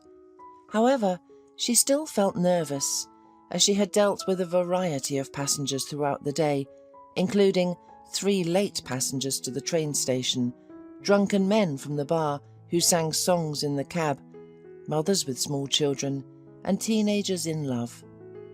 Now, Erica was on her way to pick up an elderly woman to take her to the specified address.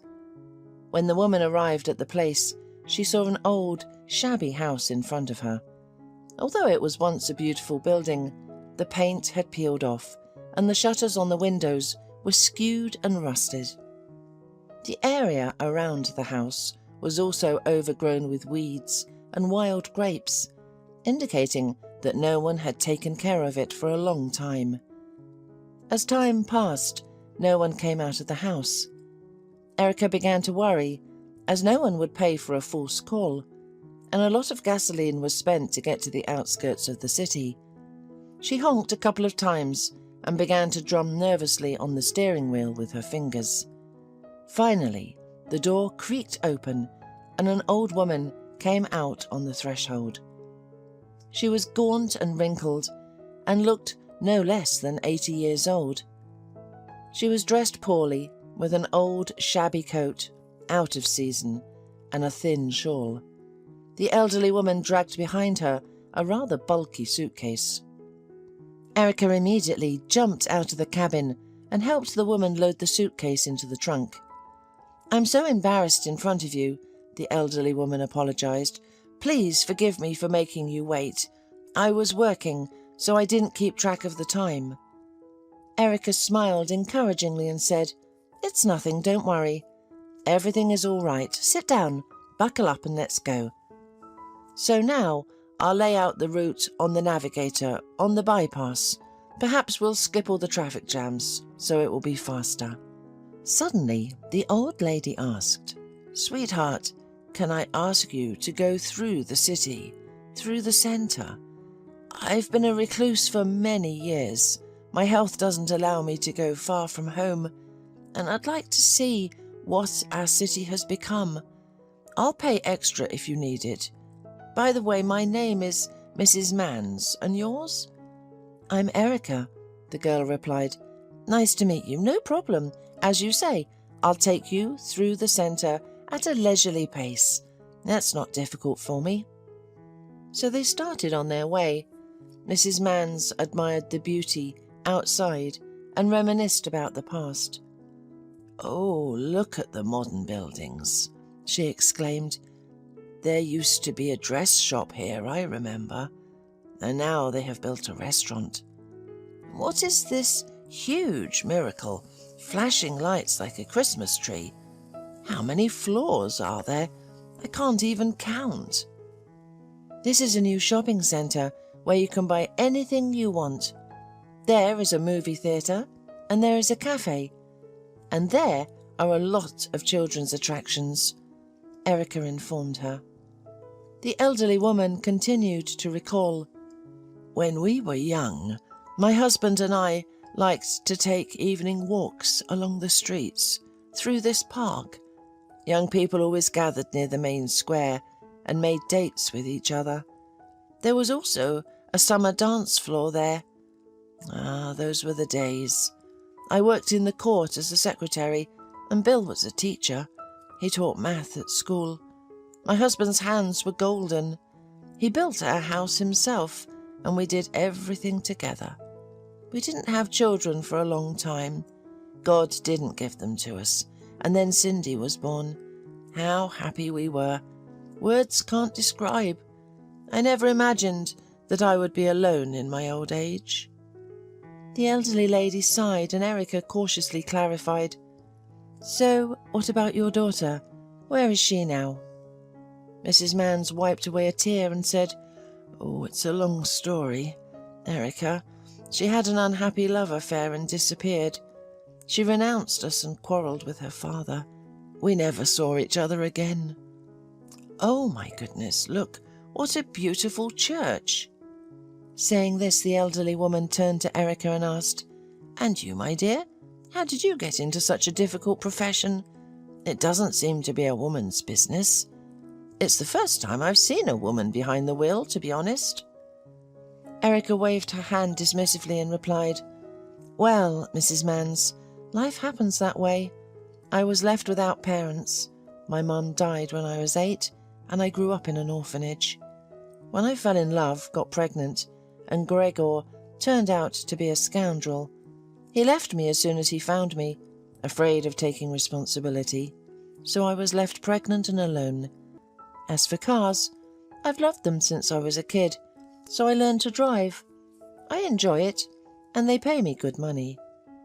Mrs. Mans shook her head sympathetically and said, "So you're not just a female taxi driver, but also a pregnant taxi driver. Poor you, my sorrowful one. It will be difficult to take care of a newborn alone. Is there no one to help you?" Erica just smirked and replied, "I'm used to it. I'll manage. I'll save up money for the baby and childbirth. Besides, my profession will always provide for me." As they arrived at their destination, a grey public building with a high fence, Erica read the name on the gate and gasped. It was a nursing home. She felt unbearably sorry for the poor elderly lady who was forced by loneliness and illness to move there. Erica turned off the car and helped Mrs. Mans out. Then Erica took out her suitcase and brought it to the gate. The elderly woman lowered her head and said, "All right, Erica, this is my final stop. I'm here forever. The only good thing is that I won't be here long because I'm so sick. Goodbye, my dear.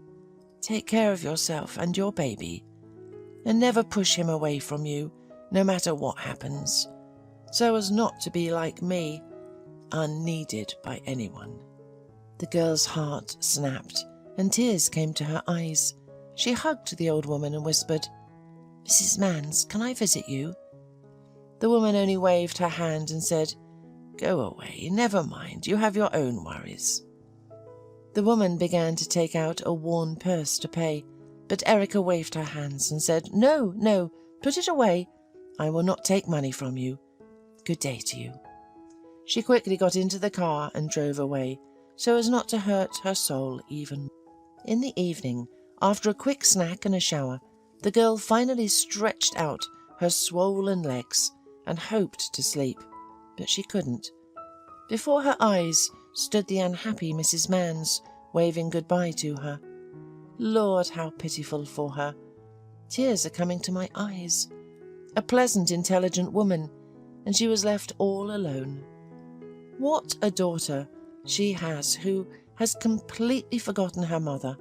It's incomprehensible. Erica closed her eyes and began to go over the fragments of her unhappy childhood. Erica's mother had died very early.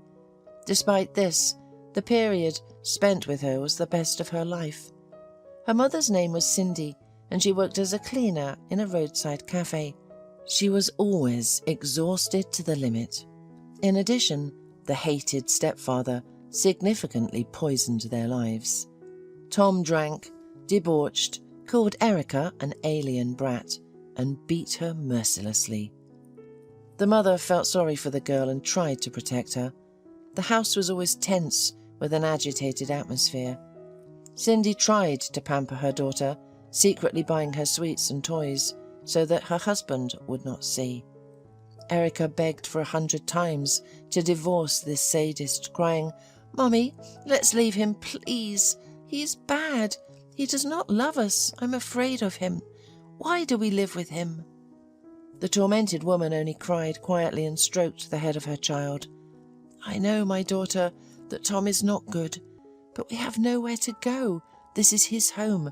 Your mum is unlucky. I got involved with a scoundrel and everything went wrong.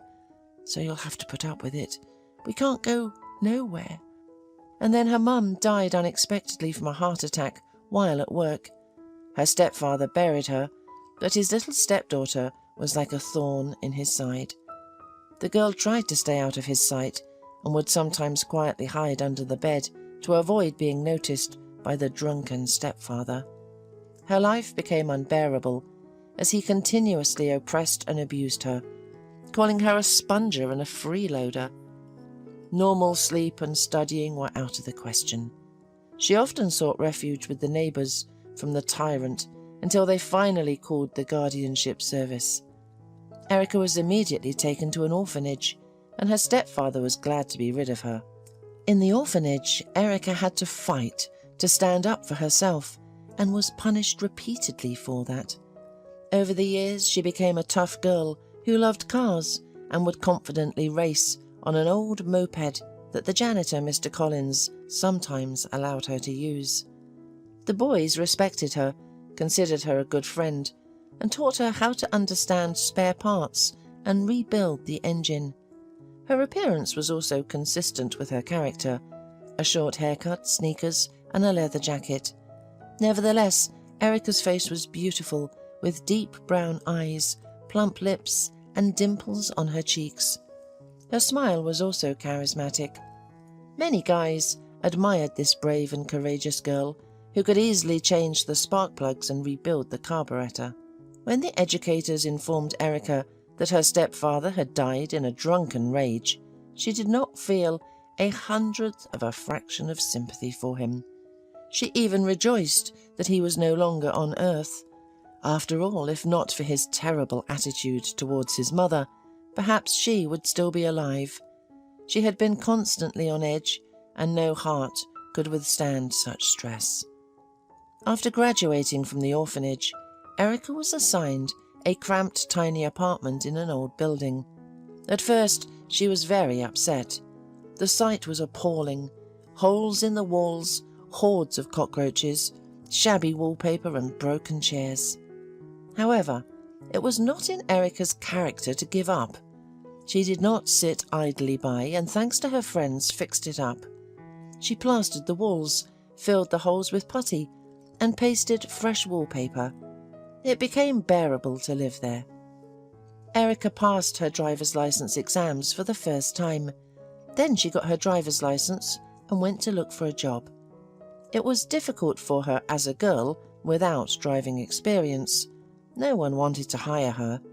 Finally, she was lucky enough to get a job as a driver forwarder for a small company.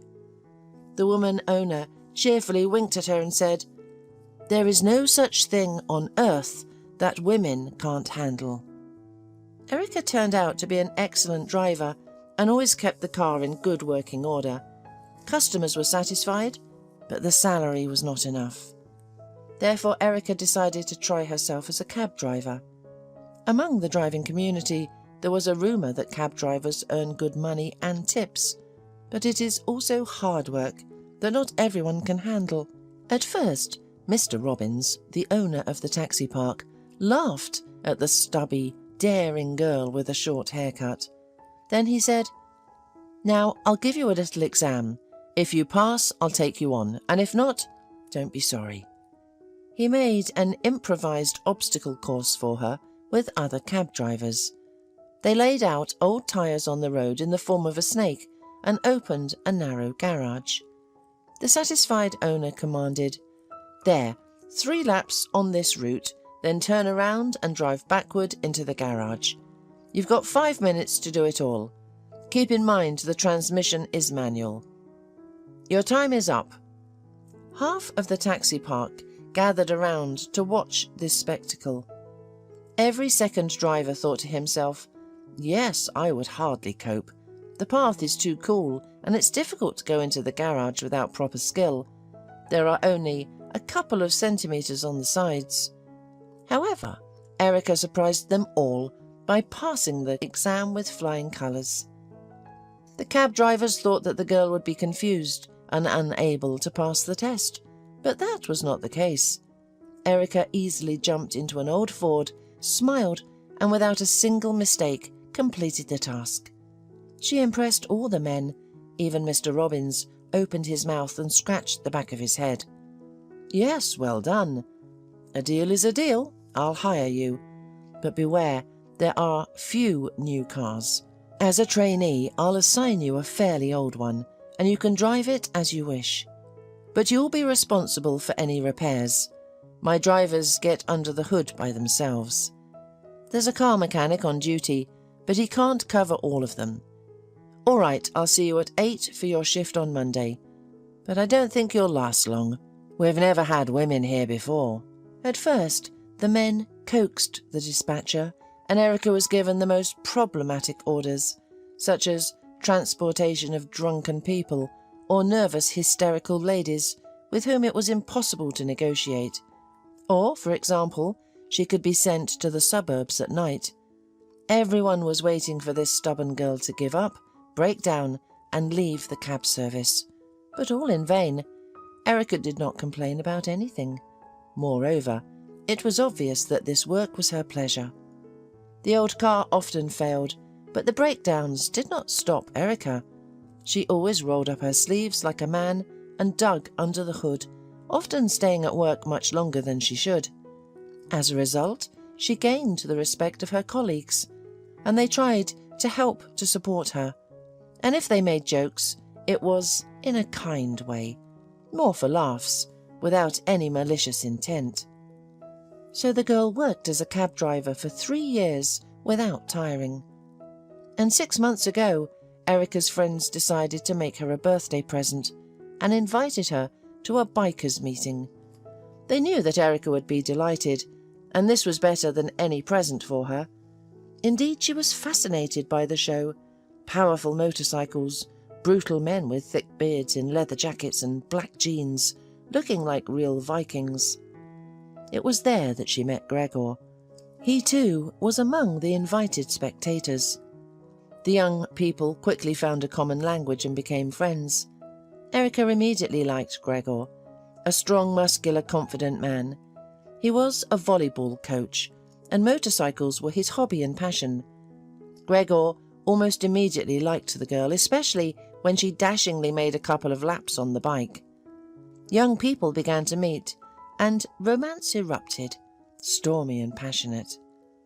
Erica was not initially bothered that Gregor did not offer her anything serious. They just loved each other and enjoyed life to the fullest. What's the hurry? They could rent a motorcycle and ride around the city all night in the wind. Erica generally loved freedom, speed, and extremes.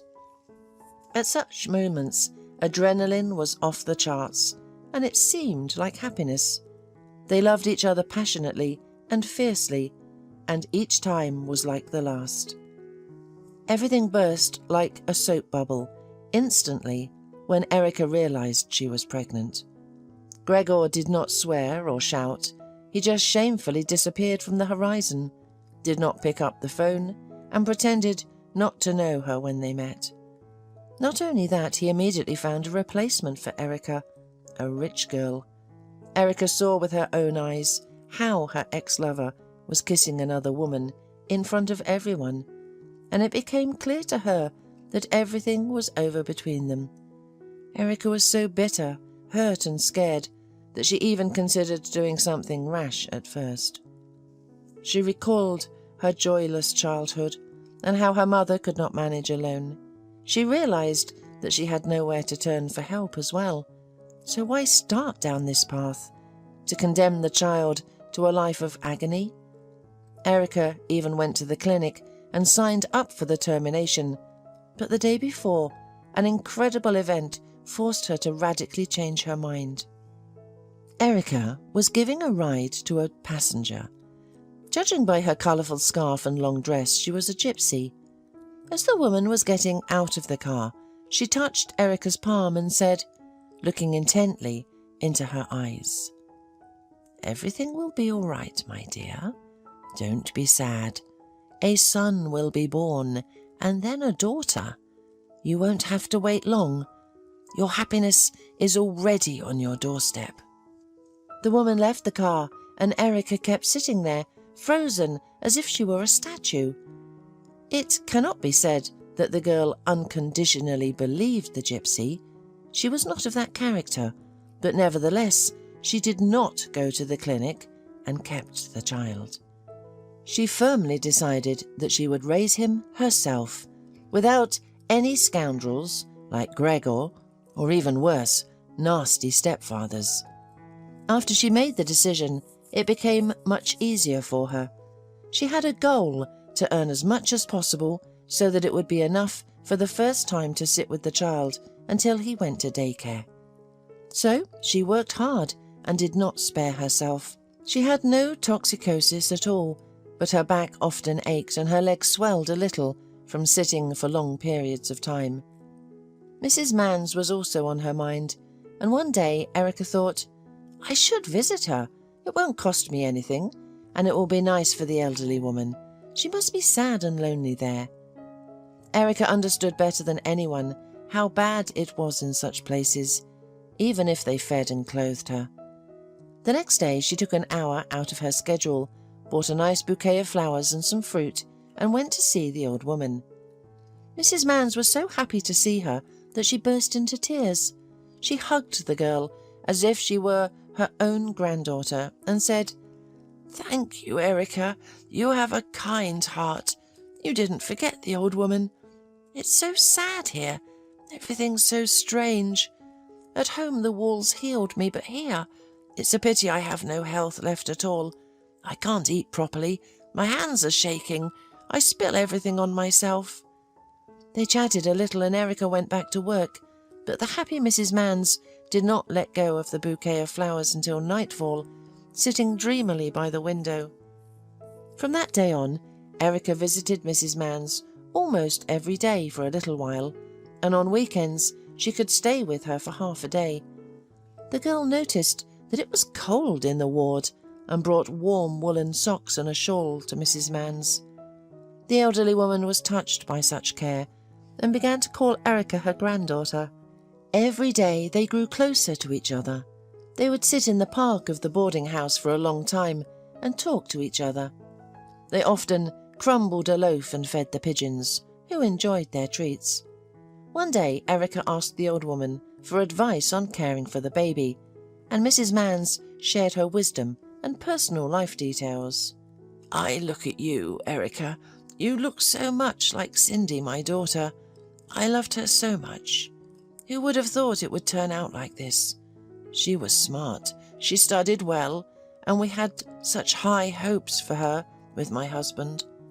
Where did that ugly foreigner come from? Arthur, damn him, he made my girl's head spin, and just imagine, he was married. Cindy couldn't resist, she went on a wild spree. Soon, as if by bad luck, she got pregnant. When my husband found out, it was such a scandal. He said she disgraced our family and brought shame upon us. That scoundrel denied everything and almost immediately disappeared. He said, 'I don't know anything. It's not my child. Who knows from whom your daughter got pregnant?' Cindy was mortally offended by us for going to him to find out the truth, and she left after him. That's the whole story. I haven't heard a word from her any more. Where is she? How does she live? I don't know anything. 100 times we regretted scolding her. We should have accepted her. We could have raised a grandson together and forgotten everything in time. She's not the first and she's not the last. So don't even think about regretting the baby. Love him, raise him, and the most important thing is that you're together. When he grows up, there will be someone to give you a glass of water in your old age." 3 months had flown by. It was the day off, and Erica had been in the kitchen since the morning. Though she didn't know how to cook, Erica tried to make sure the cutlets wouldn't burn. She wanted to treat Mrs. Mans to something homemade. Suddenly the phone rang. "Erica Clark? It's from the nursing home. Mrs. Mans gave us your number yesterday. She suddenly felt bad and unfortunately died during the night. Please accept our condolences. Who will take care of the funeral? Does she have at least distant relatives?" Erica silently hung up the phone, unable to answer. She sobbed and felt terrible, as if she had really lost her grandmother. Without hesitation, she spent the money she had so scrupulously saved for the birth to take the old woman on her last journey, as befitted. Her conscience was clear. Erica was especially touched by the dried flowers from her bouquet, lovingly placed between the pages of Mrs. Mann's prayer book, which was given to her by the nurse. To avoid being so dreary, Erica went to work, taxiing day and night, until Mr. Robbins literally chased her to maternity leave. "Erica Clark, are you completely out of your mind? Or maybe you've decided to give birth right at the workplace? Stop it and go on maternity leave for good, or we'll have to deliver the baby. Don't worry, we'll always find a place for you when the baby grows up. We need people like you." So Erica had to go on maternity leave. The very next day, a notary, a middle-aged man with a folder in his hands, suddenly came to her home. What he told the woman shocked her. It turned out that Mrs. Mans had left a will and signed over her house to Erica. Along with the will, he gave her a letter. "I've been instructed to hand this to you personally. Here are the keys and documents. Now you are the rightful owner of the house. Congratulations. Excuse me, I have to go. I have a lot to do. Goodbye." The bewildered Erica sat down in an armchair, opened the letter with shaky hands and began to read it. "Dear Erica, it so happens that you have recently become the closest and dearest person to me. You can't even imagine how important and necessary your visits were to me. It is so warming to know that someone needs you. Thank you for your kind heart, nice presents, and heartfelt conversations. You just warmed up my senile soul, frozen from loneliness and indifference. So the least I can thank you is my old house. I hope you will not sell it for nothing, but restore it and live in it with your child. I would like that very much. It has a piece of my soul in it. And I'll also give you a piece of advice. If you want to heat the fireplace in the fall, don't be rushing and take a good look at it. Goodbye, darling. I'll give you a big hug. Take care of yourself and the baby. Sincerely loving you, Mrs. Mans." Erica wept quietly and remembered the elderly woman's dry hands and eyes full of inexpressible longing. Active innately, Erica, despite the impressive term of her pregnancy, decided to move into Mrs. Mans' house and slowly put it in order. She had nothing to do in the four walls of a tiny apartment, and the baby would be better in his own yard, in the fresh air. Erica took a cab and moved all her things to her new home. In fact, the woman was terrified about the future. She didn't have much money, and there were such expenses ahead. How could she get rid of it? But as much as she tried to think of a solution, nothing useful came to mind. To keep her mind clear of bad thoughts, Erica started a general cleaning, slowly dismantled cabinets and shelves and put things in order. She found an old gramophone on the mezzanine and a bunch of records, and she enjoyed the works of Bach and Beethoven. For her, it was all so unusual and interesting. In the old lady's closet, Erica found a gorgeous turquoise-coloured lace dress and guessed it was Mrs. Mans' daughter's, who had disappeared somewhere. Probably Mrs. Mans had cherished it all her long life as a reminder of her daughter. The house turned out to be quite spacious, and it was filled with the spirit of antiquity, and it was clear that Mrs. Mann's husband had a talent for design and golden hands.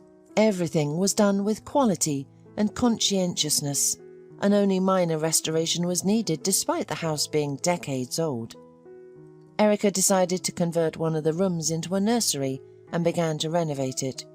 Paul, one of the cab drivers from Erica's work, offered to help her. They had recently become good friends. The man had divorced for a year because his wife left him for a lover, so he never hurried home. They often repaired cars together or just talked. And now, helping with repairs, Paul watched Erica dashingly roll out wallpaper, climbing on a stepladder and supervising the process. She was so funny, wearing a kerchief and a striped blouse. Her belly stuck out funny, looking like a small watermelon. Paul sincerely admired that restless and active woman. Erica, I'm amazed at you. Where do you get all this energy? My ex-wife used to get tired just doing the dishes. But you're like an airplane, running around the house, repairing. And you're pregnant. Good for you. In fact, Paul had long been in love with Erica, even when he first saw this daring young beauty, who dashingly raced in an old Ford at the driving test. He liked everything about her: her angularity, straightforwardness, diligence and charisma. But he couldn't confess his feelings, especially when he learned that Erica was pregnant and her boyfriend had left her. He didn't want to intrude on her feelings. He realized that it was not the right time, and she wouldn't understand. It was hard enough as it was. So he decided to be there for her as a best friend and let time show what would happen. Meanwhile, Erica did not notice his fiery feelings, as she did not care about them. Days went by and it was getting colder, so one day Erica decided to make a fireplace. "Paul, could you bring a couple of piles of firewood and let's try to light it up? Maybe before winter comes. I should call a chimney sweep if there are any problems." While Paul worked outside with the wood, a restless Erica couldn't stay still. She climbed inside the fireplace with a flashlight, despite her huge belly, to check if it had crumbled from old age. Suddenly she found an object and began to pull it. Eventually, she fell to the floor, along with a pile of dust and soot, and began to sneeze.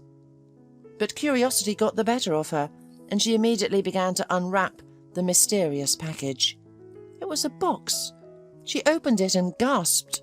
There were all sorts of jewellery there, gold chains, bracelets and stones, and gold coins. Erica shrieked. "Oh my goodness! There's a fortune here! This is a gift from Mrs. Mann's. So that's what those words in the letter about the fireplace were about. And I was a fool and forgot about them immediately." At the very bottom in a cellophane bag were old black and white photos.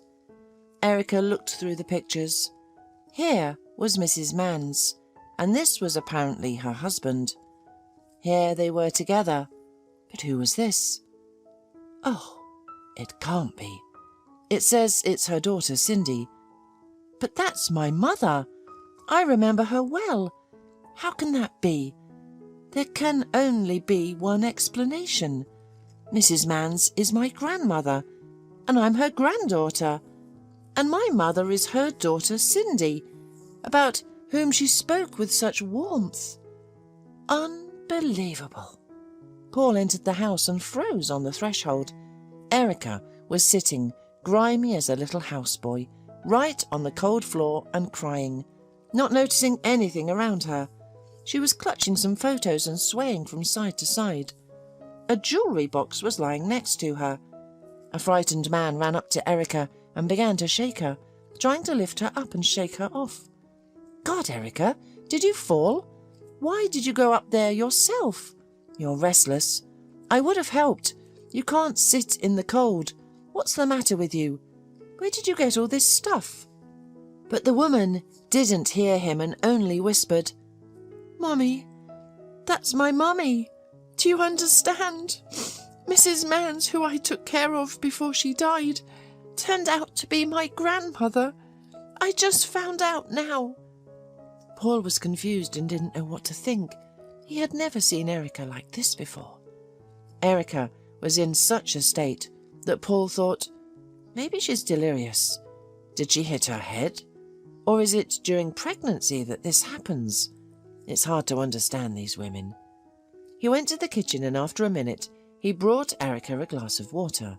"Here, drink it and calm down. And tell me everything is in order, otherwise I'll think you've gone crazy." Soon Erica finally came to her senses and began to tell Paul the whole story, from the beginning. Now it was the man's turn to be surprised. "What a plot!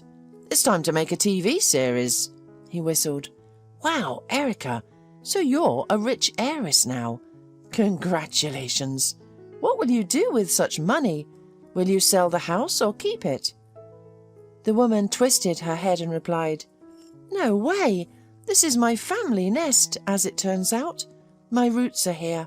My grandparents lived here, and my mum grew up here. Besides, my grandfather built it with his own hands, and he put his heart and soul into it. I want to restore everything, but leave it as it was originally planned. Now I'll live here, and then my children. I'll donate some of the money to the nursing home. After all, no matter how you look at it, they really do a good deed and help alleviate the suffering of the elderly in their last days of life. And they don't have enough funding. I saw everything with my own eyes. I also dream of a new car, and I need to put aside a lot for childbirth. In general, my head is spinning with all this. I have not yet come to my senses." Paul suddenly looked intently at her and said, "You know what, Erica? Marry me. I've been loving you for a long time. You'll give birth to a boy, and we'll live like everyone else. I'm all alone after my divorce without a family. All day long I'm either spinning the steering wheel or getting bored in an empty apartment." Erica suddenly jumped up and down and exclaimed, "Paul, it's no joke. I'm carrying someone else's child, not yours.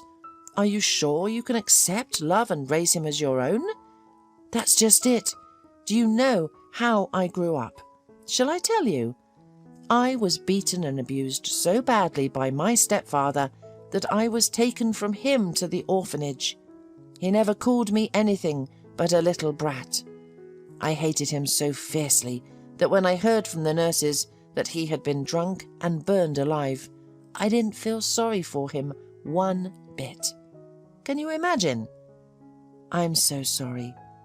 But no, I don't want my baby to have that kind of childhood. And I'll tell you more. I'm not my mum, and I'll smack anyone who hurts my child. And that's the end of it.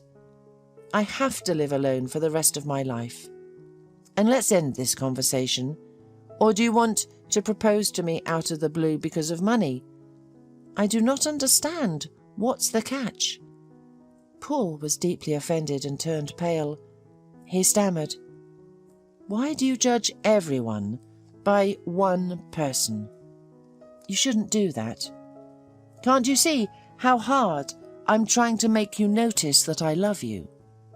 What does your money have to do with me and my feelings?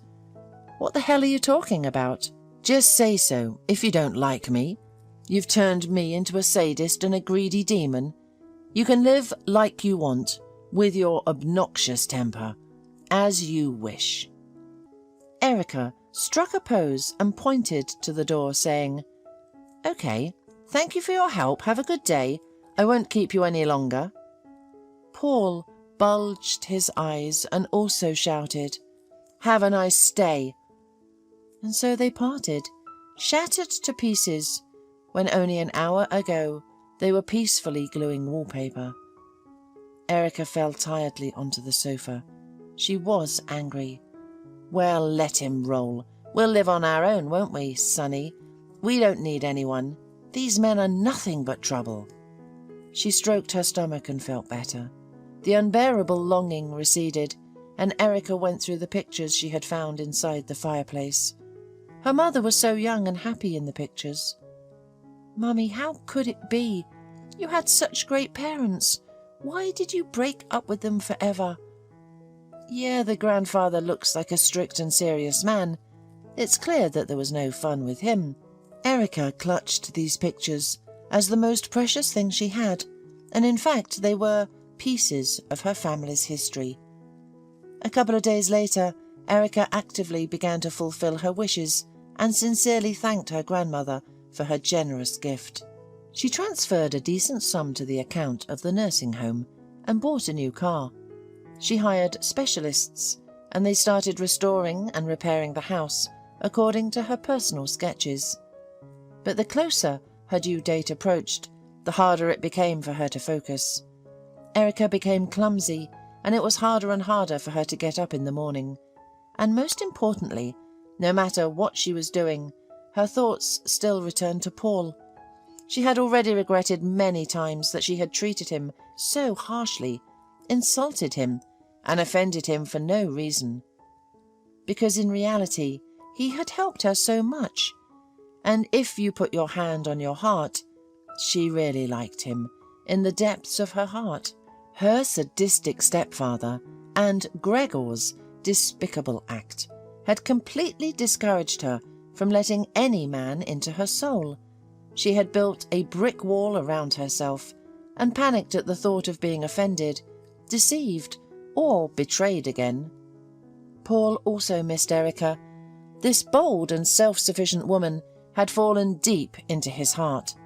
He realized with his mind that in many ways she was right and he had chosen the wrong moment, as if on purpose. Taking responsibility for someone else's baby was a complicated matter, but he was ready to try, to make every effort to accept and love this little man who was about to be born.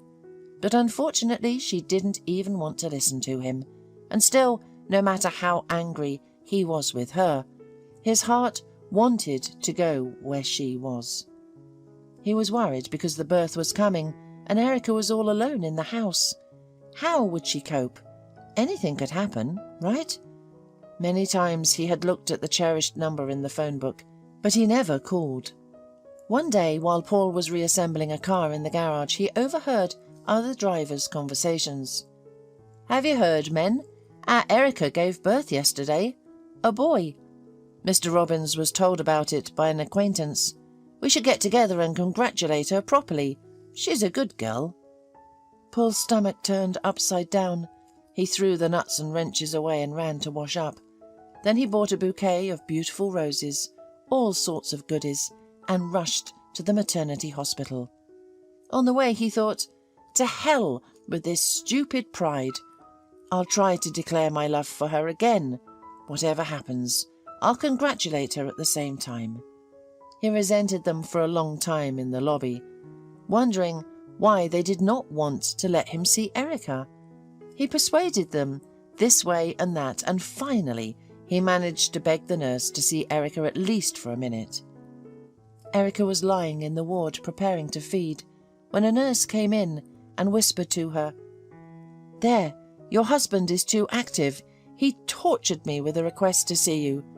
Now is not the time to visit, but as an exception, as long as there are no bosses, just a couple of minutes, otherwise I'll be punished." Erica was stunned, her heart fluttering. Did Paul forgive me? Is he angry? Before she could think of anything more, Paul opened the door, scooped her up in an armful, and kissed her tenderly. Then he handed her a bouquet and a bag of fruit, and blurted out, "Congratulations, Erica, now you won't get rid of me for nothing. Marry me. I swear I'll love your child like my own. You'll never regret your choice. I can't live without you, even though your temper is unbearable and you're not a good cook.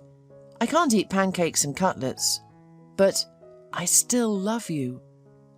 Erica laughed and replied, "Well, you're really something, Paul. But yes, I agree, and please forgive me. I said a lot of unnecessary and terrible things to you then, and I regret it very much. It's just hard for me to learn to trust men again. It has nothing to do with you. I really like you too, Honestly, but I was afraid to admit it to myself. Well, you need to go now, or they'll scold us. Wait, said Paul with a happy smile. What are we going to name our son? Mind you, I'll put him in my surname, as it should be. You're mine and his mine. That's it. Erica realised that with such a man she would not be lost, and happily replied, We will call him Martin. Run, Daddy. We'll be discharged in a couple of days. Immediately after discharge from the hospital, Paul and Erica got married and began to live at Mrs. Mann's house. The wedding was celebrated at home in a small circle. The whole taxi fleet was gathered. Mr. Robbins made beautiful toasts, and everyone wished happiness to the young family. At the height of the fun, the baby woke up, and a crying came from the nursery. Erica immediately ran to the child. She was not there for quite a long time. Paul hesitated. Shall I go or not? He was afraid to hold the baby, fearing he might do something wrong. The man took a deep breath, composed himself and entered the nursery. He stood quietly on the threshold, watching Erica feed Martin. He was amazed at the transformation that had taken place in his wife. Before him sat not an angular, boyish girl in a fancy leather jacket, but a tender and loving mother whose eyes radiated happiness. Pregnancy and childbirth went in Erica's favour. She became feminine and serene.